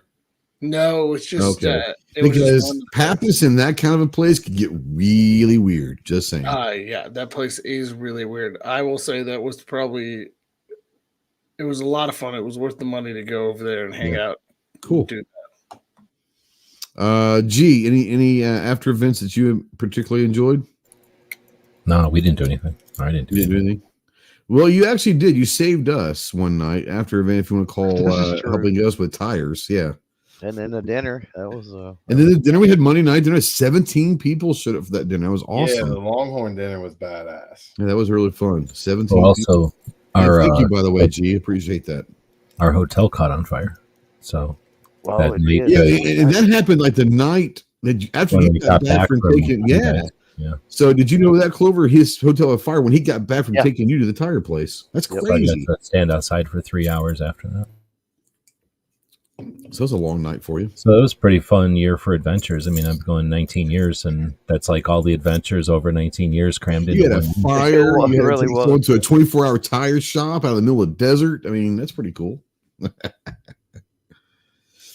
Chloe, aside from changing the tires, what was the best night for you? Well, I mean, not that I expected G-Webs to tell us to screw off, when we but big thanks, G-Webs. That was big above and beyond helping out with that. That was a horrible situation that honestly turned out to not be that horrible. But Yeah. you know, another comment I'll make on that is, and not to, well, I mean, I'll go ahead and say it. It was Van saved the day. Everybody knows it. That's The what right. van saved the day. It was man. the super van. But the guys from SDS. So They're awesome. you know, we got you know, the two big thank yous for that night is, first of all, G-Webs, because it was time and everything, mileage on the van, but also and the puppies, of course, they helped. They were there. But the guys from SDS, we got home and about what 1:15 in the morning or something like that. Yeah, I get a 1:20, text. 1:30, somewhere in there. Yeah. I get a text from the SDS guys asking, "Did we make it back home? Are we okay? Did we?" Well, they were, you guys, you and G were going to the tire shop, and they were one of the last ones to stop to leave the place. By the way, there was 100, 200 cars that left that place. 5 stopped the entire night. That was a little disappointing. I figured our community was a lot better than that, but only 5 cars stopped to ask if you're okay. One of them was Adam and Dalton and Matt and all those guys from SDS, and they actually pulled over, got out of the car, hung with us for about 5 or 10 minutes, and all of that. And then when they got home, they text Clover and all that. So yeah, they were awesome. It was nice to see them. That text at whatever it was, and 1 something in the morning that said, "Hey, we can't sleep. We're worried. We were worried that you guys, so we're just checking.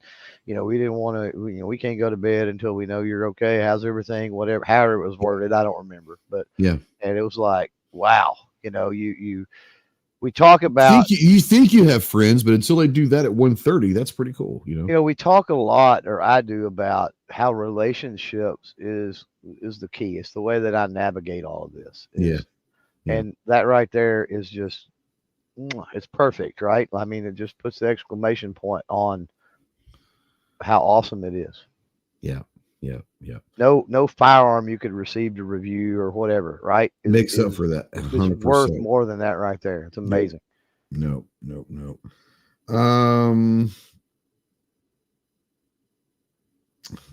Go look at my list here in a second. Oh, you were asking about the events, though. Oh yeah. That's what it was. Aside from changing 2 tires in the middle of the desert at 1:30 in the morning, that night was pretty badass. Before that was badass, yeah. Dude, okay. So first of all, I mean, getting to shoot the stuff at the night shoot, sure, awesome, right? Awesome. Whether it's the night vision, the thermal, the full auto shotguns, whatever it was. But holy smokes, the finale thing with the minigun in the helicopter and the Dishka in the back of the machine pickup, guns in the back of the Toyota pickups or whatever. Yeah, they had a Dishka in the back of a Toyota Tacoma. It was badass. Like, oh my god, they had freaking technicals there. Oh yeah, the Dishka was bad. It was amazing, dude. And just to lead up the theatrics of it, right? Yes, they started out on the mountain. After we shot everything, they moved all to the top of this mountain. They played the Chairs Against the Wall. They played the whole Red Dawn thing. And then we're not going to take it. They were blaring. We're not going to take it. And then you heard full auto AK going against this tank and all this stuff. This car was down there. We had freaking mortars coming in and exploding on the mountainside. It was unreal. And then the Dishka opens up and it's just tearing this thing up. And I was like, oh my God. Like, you know what a Dishka is, Kyle, and you know that has a very distinct sound. And when you hear that, it's it was cool. And then all of a sudden it ended, and this helicopter comes right over the top of us. And I have a video of it, and I think Clover does too. And it just kind of just turns, and all of a sudden, just minigun turning it up. Burp. But the coolest part is I wasn't expecting it. It surprised me. I don't know if it did you, Clover. But the whole mortars and artillery coming in from, I don't even know where the hell it was coming from, but it hit the side of the mountain. It was pretty badass. I was like, we knew something was going to happen because they made us move. You remember that? They did make us move. That makes sense now why they made us move. Yeah. That shit was going to come right over our heads. We knew something was going to be up, but and then guns.com. I mean, at my, one time a year or whatever, to kind of get a little silly. I was married to Kyle, apparently, there for a few hours, which, it's kind of an inside thing, but hey. And then Friday night, just hanging with Kyle. I think I'm going to leave Saturday sometime this next year, and since we have the house Friday night, anyways, so, that's 2 years in a row I've missed good dinners on Friday night. And Kyle and I talked about this at dinner. I think we did, Kyle. Call me on it if I'm wrong, but. There's something about last year we stayed over, right? Stayed over Friday and left on Saturday. So it's great for us in that sense. But one of the things that's cool about and Chris was there. Chris showed up after we got through eating too. One thing's cool about Friday night is there's no pressure. Like the show's over. Like you ain't got to get up and work the floor and all of that the next day. I mean, you still got to get up, pack, and travel and do whatever. But like the show's over, so like that amount of stress or whatever you want to call it is off, and it's a whole different vibe hanging out on Friday night. I think anyway. For sure. What do you think, Kyle? Man, I agree. Like, I was kicked back, relaxed. I did call it an early night, but that's just because I was dog tired from the rest of the week. But by the way, Kyle can verify this, but at the place where we went Friday night, homeboy, they had a guy with his guitar and his mixer, right, playing. Oh, killed it. He played the theme to Fresh Prince of Bel-Air to the music of Sweet Home Alabama. I'm sorry. I've never seen such. Am I lying, Kyle? That's a different mashup. That sounds pretty badass. Right? It was awesome. Yeah. Right? Wow. Yeah. You all had a different Friday night than I did. I was on the show floor until 10. They lost 2 of our crates. Yeah, that's what we heard. And then we didn't get. We had our. I know they didn't come in. I didn't know they lost them that night. I thought they just got lost in the shuffle. No, so we had priority on 3 of our crates. We were supposed to have priority delivery, and they delivered 1, and we were still there at 10, waiting for these other 2 crates, and they finally were like, "Yeah, it could be midnight, it could be 4 a.m. We don't know when they're going to show up. We've got 17 more trucks coming." So I had a group of guys go over at 6. I was up, and they're like, "Oh, we'll take care of it. Don't worry about it." And by 8, they were done. So they had showed up, but they had lost our crates. And everybody was leaving by except for me by 11 or noon. So I had to sit there on call. Okay, I'm going to be the guy who's rested. And if I have to go over there and finish packing these up, I'm going to go finish packing them up by myself. Yeah. Yeah. Yeah. Pennsylvania thing. What's that? Does GOA put a Pennsylvania show? Oh, the Great American. No, we don't do the Great America. Oh. Yeah, Great American coming right off, and then there's another buyer thing in Fort Worth this weekend. So I know a lot of people are. Kyle, you going to that as well? No, Chris and Jeremy just flew out for that today. I'm sure they're really happy. And they're sick. That sucks. Champs. I'm thinking about going. I may. That sounds like where most of the shops do their business. They go look around at SHOT Show and then go do their business at the buyers. They buy. Exactly. Yeah, that was what, the MBS show? Yeah. Somebody put it right to me this week. I was sitting down with grumpy old Tony Tarantino, who I love to death, but he was grumpy as all get out this week. And I was talking to him about shows. He goes, "We need to get together and just have a list so people aren't running around like crazy and just give us some time." I'm like, "Yeah, you're right. We should do that." It's so funny is I can't remember how many things people had said, "Hey, we need to do this, we need to do that, do some collabs this year." And I hope it all works out, but there's only so much time. But doing, Chloe and I were talking to Jamil, whatever, and he wants to have us come out to Phoenix and do some work with him. I would love to do work with Jamil because he's phenomenal at the photography side. But that'd be awesome to go out to Phoenix for a weekend and maybe hang out with you at night or something. But, I need new headshots, so that'd be cool to have. You do need some new headshots. Yeah. I could show you Chase and I's secret place. I do not want to go to the acid gay farm. Nope. Yeah. Pass. Hard pass. Hard pass. And I use the word hard very lightly. Yeah. No, that's you and Chase's spot. We'll let you guys have that. That was the weirdest 2 hours of my life. I'm just saying. Yeah. Don't ever call me again. Yeah, he did. Out of my booth. I saw that. He's passed out. He just said, "I can't take it no more. This looks like a comfortable carpet. I think I'll just lay down." It ought to be for what it costs. Yeah. You got a point, Clover. They do charge for the carpet, folks. They charge for electricity. They charge for carpet. They charge for everything. If you don't think the mafia is still involved in Vegas, go to an industry show. we'll see. Syke says Clove goes for headshots and comes back with bedroom glam shots. When he said that, all I could think about is George Costanza posing in his underwear on the couch. Yep. Boudoir photos. Yeah, boudoir.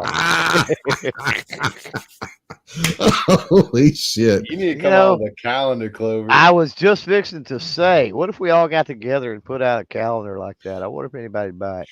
We'd sell all of 3. Probably. Yeah, probably. Nobody wants to see that. My wife What if we accepted donations so people didn't have to buy it? We could flip that script, right? What we should market it as is buy this as a gag gift for your friends. Oh. You buy it and we'll ship it to whoever you want us to ship it to. That could work. And all proceeds go to GOA. There we go. Look at you. I don't mind doing that. We could do something like that. I seriously doubt that Kaylee would get behind, no pun intended, the calendar of us. Just saying. Well, it could be the dad bod operator calendar. I could do it myself. Do the dad bod operator calendar. Yes. Nutty says I can print them. There you go. Nice. All right, let's go. We're not gonna start wrapping it down, but we'll start kind of doing this way as also. You didn't ask Chris about nightlife, I don't think. Did he miss you, Chris? I think he was one of the first ones, didn't he? No. Or did not?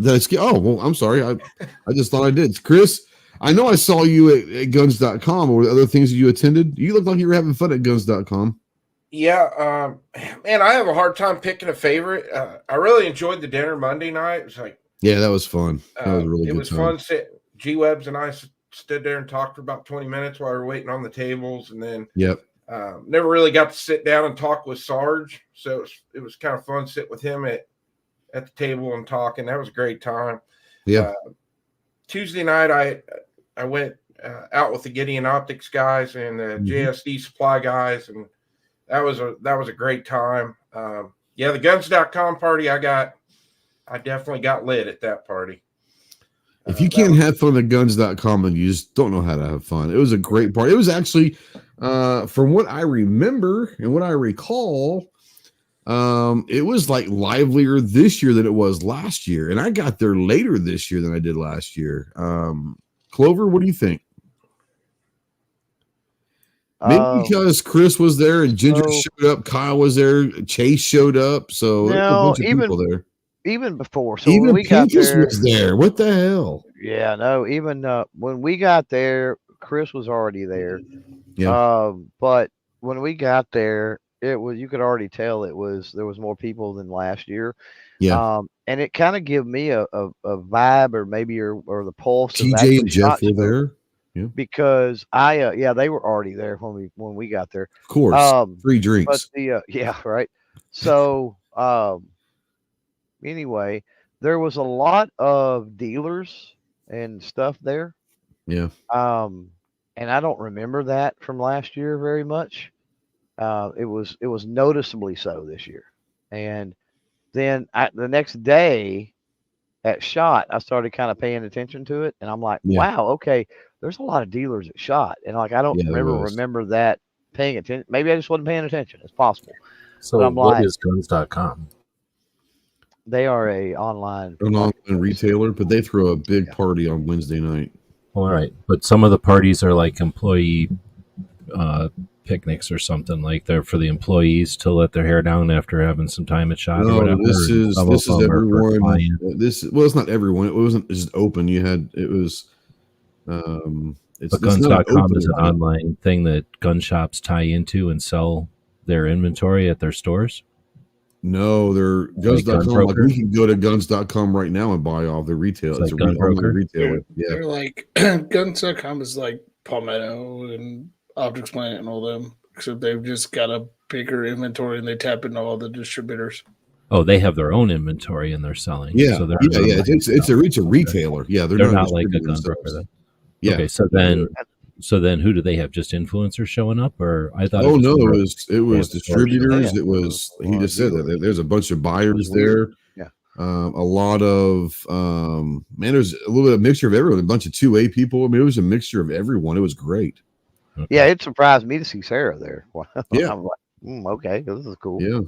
And I was glad. I was very happy to see Sarah and the time Yeah. we spent, because we knew we weren't gonna get to the dungeon, and Yeah. her booth was in the dungeon, so that was the only opportunity really we had to even see her. So that was kind of cool. And that dance floor was bumping when we walked in there. Oh my god! Especially when Chase got on the dance floor, it was literally bumping. So was the alien when y'all got there? Was the alien dudes walking around dancing and stuff? No, I'm not gonna lie, bro. I was lit. I don't remember. So when we first got there, Chris was there, so he can test the alien dudes. They had dudes in alien costumes and stuff, and like astronaut costumes and stuff, walking around dancing with people and acting a fool. It was. I'm lucky that I don't remember. I don't remember aliens. And if I did see an alien, there's a good chance that I thought I was hallucinating, so I probably wouldn't even have said anything. So there were definitely people there dressed like aliens. Yeah. That's what's cool about that party is you have in the front, you have a bunch of like tables and lounge. You can just relax if you want to sit down, and a huge dance floor and bar. And in the back is a huge smoking section. So like, and it's in the Eiffel Tower. It's like in the outdoor club of the Eiffel Tower, which is kind of cool. So G23 wants to know if Chris was on the dance floor. I saw Chris getting jiggy with it. I'm not gonna lie, he was getting jiggy with it. So you have to like pay $30 to stay at the parking at the Eiffel Tower, or Uber into it. I Ubered to it. So yeah, it wasn't $30. It was 20, I think, or something like that. Yeah, I Ubered. Kyle and I and Todd Ubered over there. So but drinks were free. Drinks were free. So I drank $20 worth of drinks. It was good. Well, between me and you and between all of us that was there, right? Basically. I couldn't believe how long they kept that bar open. They just kept it going. They're like, come on, bring it. Yeah. Yep. And the food. Y'all didn't, I don't guess we didn't eat the food. Now Kyle had some food at the Marine party, which I didn't eat. It looked good, but I didn't eat over there. We ate earlier, so I had a little bit of stomach coating before I went to that, because I knew I was going to need some coating in the stomach before that night. But I don't remember. I didn't eat at either one of the parties I went to. Did they actually close the bar down before we left? I don't think they did. They were still serving when we left. When they turned the lights on, I think they were still serving at that. And point. they might have had like a last call, but and I remember there were still people at the bar when we walked past the bar. Yeah, and I remember that from last year. So they had now not everybody that was there was getting free drinks. You had to have that lanyard. That's why. Yeah, when we got there, they were out of them. So luckily, TJ hooked us up. Yeah, you borrowed. That's how Clover and I got married. Yep. That's right. You were that guy's wife for a few hours. Yep. Yeah. All right. Real quick, go through here. Kyle, I want you to have a few minutes. Obviously, there could be a lot of people covering Anderson from last week's SHOT Show, so go check out all of those videos from everyone that's doing that. But for people that don't want to watch those videos, give me a few minutes to talk about what you guys are getting ready to release at Anderson this year. Hey, yeah, if you get a chance, go to andersonmanufacturing.com/frontline. Check out the new Frontline series. If you do watch the YouTubes, you should see some Kiger 9CL that'll be coming down the line. Yeah, buddy. And which is great, by the way. It's an extended slide, extended barrel, but still works on the original Kiger frame. So if you have the frame, can you purchase just the barrel and the slide eventually? Yeah, you'll be able to get a complete slide. Yep. Cool. There you go. Definitely check it out. Stay tuned. We're on all the social media platforms at Anderson Manufacturing, except for X, where we're at Anderson Rifles. Other than that, Clover, Ghost, thank you guys for that podcast, man. Like I was really touched by their mission, and really looking forward to trying to get some work in with Walk Talk America. Other than that, Ghost, thanks for having me on, man. It's always a pleasure, man. Absolutely. Steve, you're not hearing this right now, but if someone could post a comment for me, I think Big Kid's about 15, 20 minutes behind. He's talking about Taryn right now when he says Precious. He's talking about Taryn, and he mentioned Gordon Ramsay's steak when we were probably talking about 20 minutes ago about Hell's Kitchen. So hit the live button, dude. It's not your first time. Yeah. He brought up Precious, and I know exactly what he's talking about, and he's like 15, 20 minutes behind. Anyways, thanks for coming on, bud. Thanks for going to dinner with me Sunday night. That was a special night. Thanks for going to the Marine Party and Guns.com. We spent a lot of time together this week, and I really enjoyed every second of it. So it was great seeing you as well. Chris, man, it was awesome meeting your family. Like that was really cool that you got to bring them out, dude. Learned a lot about you and your family out there. It was a great time. G-Webs, thank you so much, man. You know what for, so. Absolutely. Thanks, G. Absolutely. John, give you a couple minutes now to talk about GOA again, but if we want to talk about fully loaded reviews, go ahead. Okay, so fully loaded reviews. We were the first people out with a video on the new Ohio Ordnance Reaper in 338. That was what, Thursday night? Thursday night, we got to go shoot badass. that. Dude, it was so badass. It's probably the fastest shooting heavy machine gun I've ever shot. The thing was just ugga-duggan the whole time. It was great. But yeah, check out fully loaded reviews. We'll have more stuff coming. Actually, it was ridiculously cool that I got noticed for the channel, not just for GOA. I got stopped at the Watchtower booth about a video I did like 5 years ago for another channel. And he wanted to do some stuff there. There aren't too many ugly gingers out there, so no, there's not. Out. And the other one was the people at Stoger recognized me for the Stoger video, and we got to talk to their marketing director on Friday, which was really cool. I got to spend a couple hours with Kyle on Monday eating lunch, which was probably one of my favorite parts of the week. Us just sitting there bullshitting with each other. Me too. Or getting the booth set up, and I got to eat lunch with him, so that was fantastic. But yeah, check out fully loaded reviews. I came away from the show with some cool content. And it is what it is. That's a face only a mother can love. But I came out with some cool contacts, got to talk to some people. A lot of people were super excited that we were doing the channel that have been friends with us for a long time and like to see us doing things on our own. We're up to 224 subs, getting there, hitting it hard. So you're the Valkyrie right now. Yeah.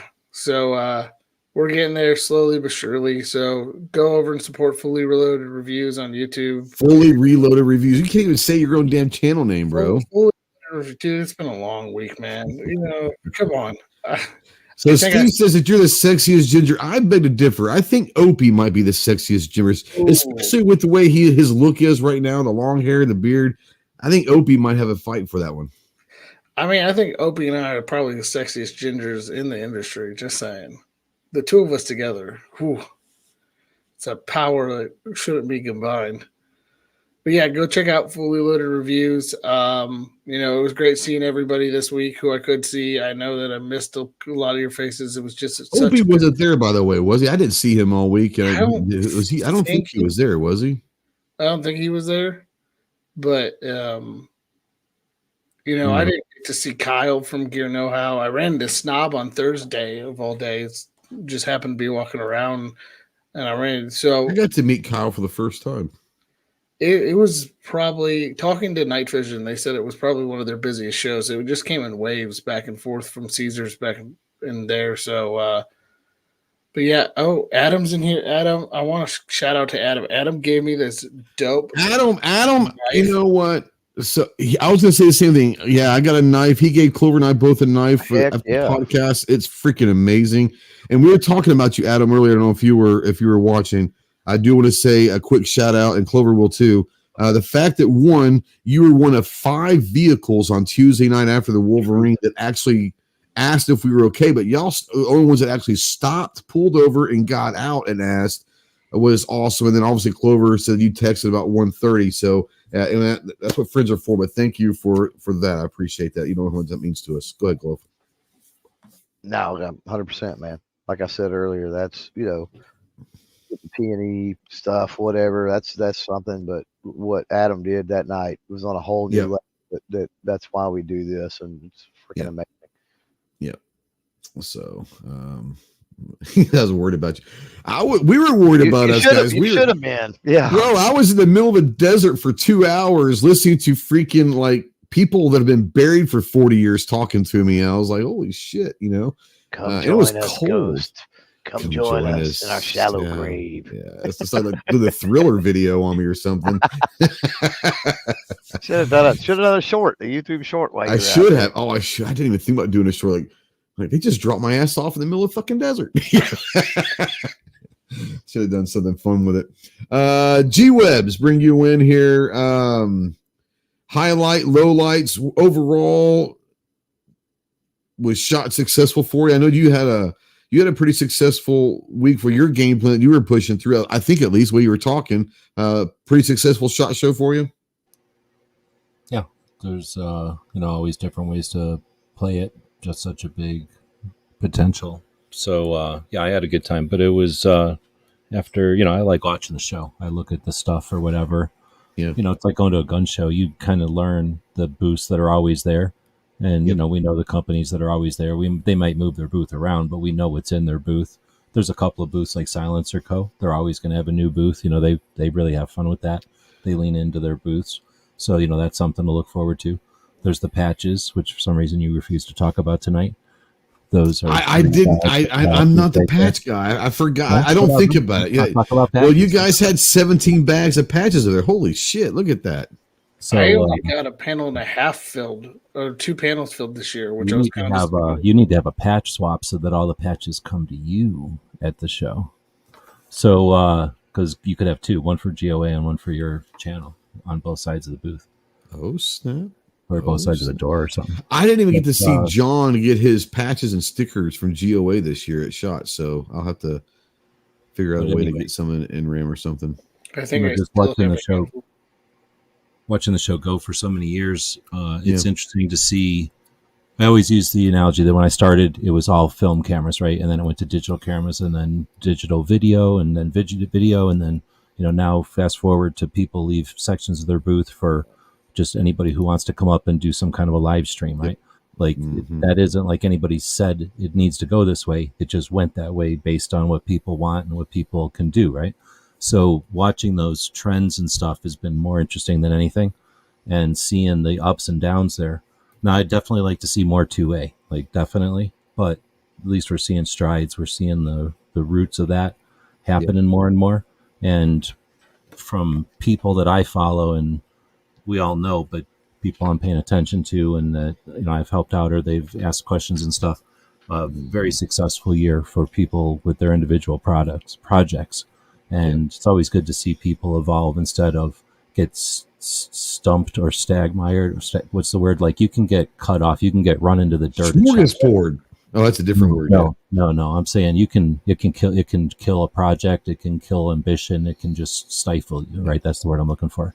And I don't see that happening at all this year. I don't hear too many reports. Now, if that's the case, don't feel like you can't bring that up. Talk to anybody you want, and we'll help you out with that. But this was a year where a lot of growth and a lot of movement, and we don't always get that. And even when it's like ripe for it, it doesn't always happen. So this was just an awesome year for it to, for it to happen or for it to bloom, I guess. Like all the potential was there, and then stuff happened. So sometimes it's been pretty frustrating where all the potential was there, but then nothing happened. But there was a lot of people in the right place at the right time, and a lot of movement happened this year. Yeah, like I said, for everyone that I talked to that had individual projects or individual goals, everyone that I talked to seemed to have met them. So that's great. I talked to a bunch of the industry people, and they said that. I don't even know how many Clover was there most of the time we were talking with them, but every single one of them, a lot of them said they're having like record sales, like for SHOT Show, like that would do it really, really well. So that's a good thing. That was a good thing. Go ahead, John. Can I have one thing, because this irritated the living daylights out of me? Tactical Viking, whoever the heck you are, if you're out there, don't go and pillage booths. That he got like $1,300 worth of stuff out of our booth and just swiped it into the stuff. So be respectful, please. Like, is he a YouTuber? I have no idea who this dude was. He was wearing a Viking outfit. He came through and he he was wearing the cape. He's the guy that wore the cape last year. Yeah, he does that shit. He did that last year too. Is that the guy that has somebody walking behind him with one of them boxes or like even a wagon with stuff? Yeah, he like came through and took all our hats, all our wallets, all our patches, all the coffee that was just there for display purposes, and just swiped it all. Yeah, that sounds like him. You know, if you know who you are, or you know who he is, like, listen. I just remember him from last year. He was wearing a cape again last year. It wasn't a Viking outfit, but he was wearing a cape and it was a a patch I've cape. seen that guy. I had no idea. There's some patch people that are like not good ambassadors for patch people. Not like all patch people are good or nothing, but patches is a lot of fun at shot, but there's people that abuse the shit out of it for sure. This guy, he's been reported to NSSF. So if you know him or know who he is, we'd like to, if you'd like to send an apology letter, we pull our report from NSSF. We'd love to do that. But bro, that was I'm assuming with that report NSSF, that guy probably may not get approved next year. Is that what you're saying? We'll see. It depends on who he went with, but he just came in through and like in front of our guys, and our guys were like, "Hey, what are you doing?" And he ran off before anybody could say anything to him. Folks like that usually sneak in because they got kicked out already, probably for that kind of behavior. Yeah. So if you know who he is or anything, I don't know who. I've seen him the last couple of years, but I don't know who he is at all. Yeah. So I'm sure someone does that we know that might give us an idea of who it was. But yeah, definitely. Christopher, he's in that Facebook patch group place. Or just go look at eBay and see who's selling all the GOA shit on eBay. I posted. I sent some messages to Rita and all them in the patch group, and they're like, "Yeah, we have no idea who this guy is." Oh, that's true. He is probably selling it, huh? Oh, I guarantee he's selling it. Yeah. Chris, bring you in. What you got going on? Obviously, SHOT Show was a success for you as well, I believe. Yeah, man, it was a great show. It was just great getting to hang out with everybody after the show. I didn't get to do that, the first year. So, all the dinners and the parties, and I really enjoyed that. Yeah, the show for me was it was an amazing show. I'm just ready to go again. But I got a lot of content coming out. I'm getting to the end of editing now. So, it's just great seeing everybody in the panel here and seeing everybody that, that was out there in the side chat that was there. And it was a great time. Couldn't ask for a better SHOT Show.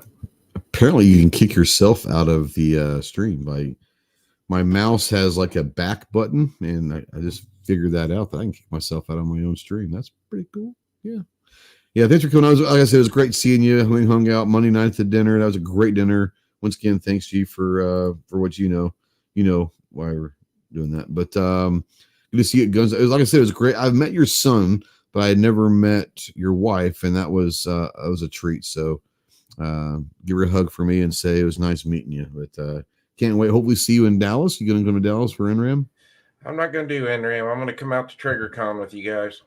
Are you going to try? Well, in August, there might be something popping up too. Just saying. Oh, yeah. Well, that I definitely will be there.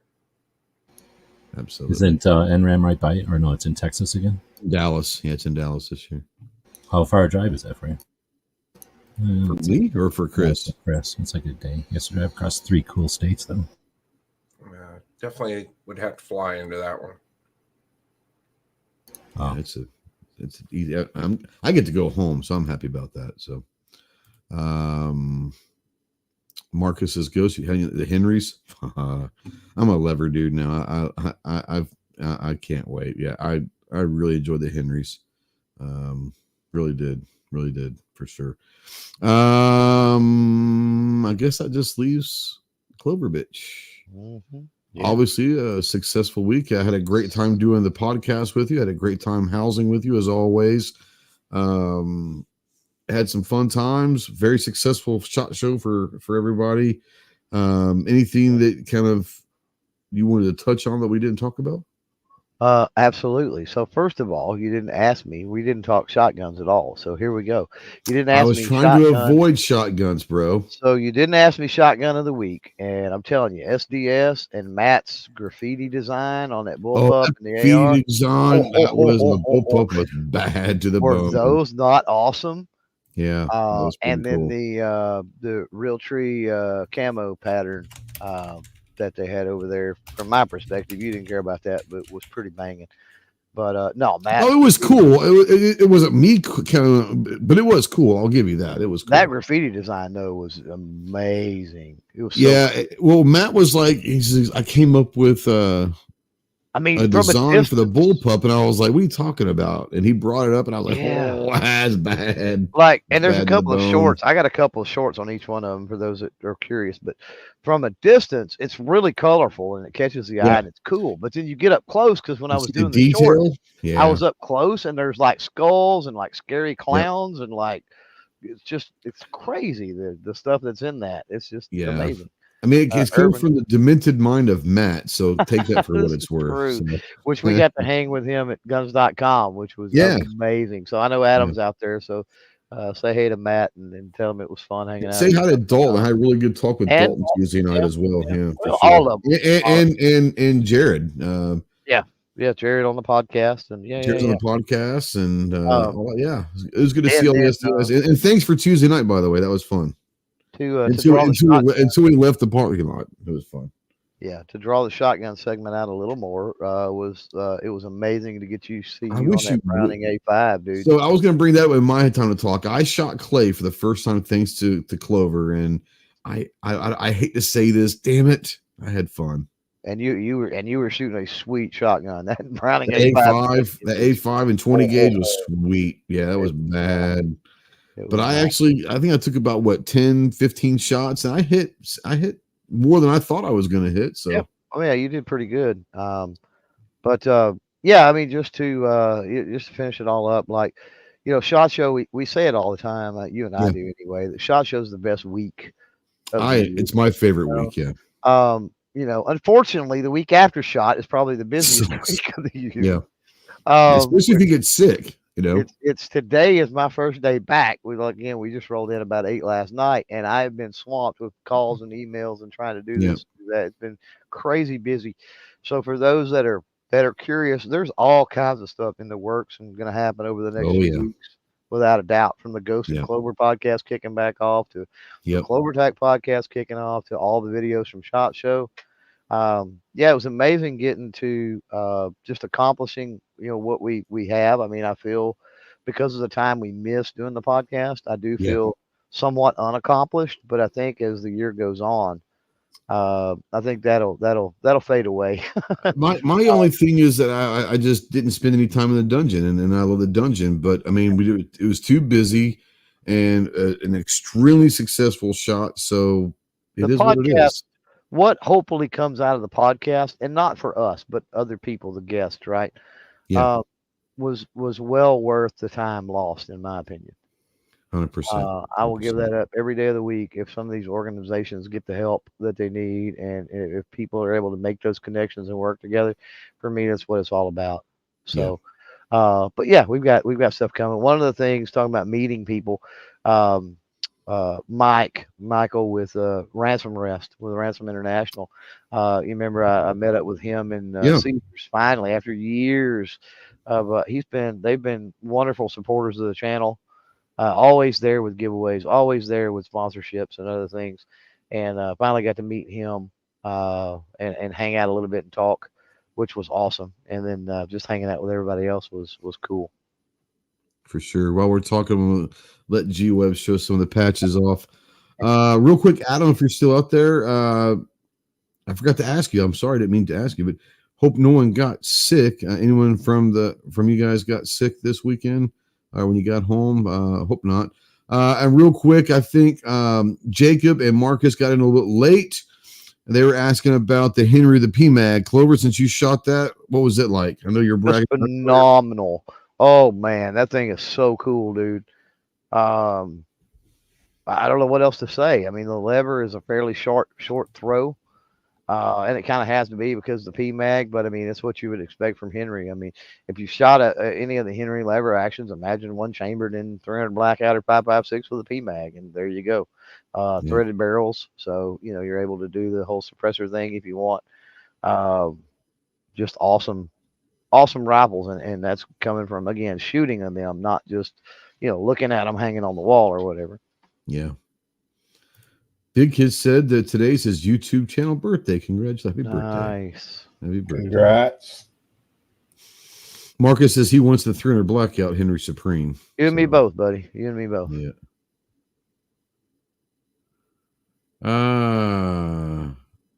Thunderball Armament. You guys had me on with Hyperion a while ago. Did a video with Clover at Shot. Had no idea it was him until I got the patch. That was hilarious. Release the beard. That's hilarious. It was. He's trying to get his beard back going again. We talked beard. That was hilarious. Yeah, I went over there to visit with Casey a minute. Yeah. And me and shotguns, and had to check out the Garrisars. And if I'm saying that right, whatever. But so yeah, he was the one Casey pulled aside and said, "Hey, go do this video." So that's one that'll be dropping.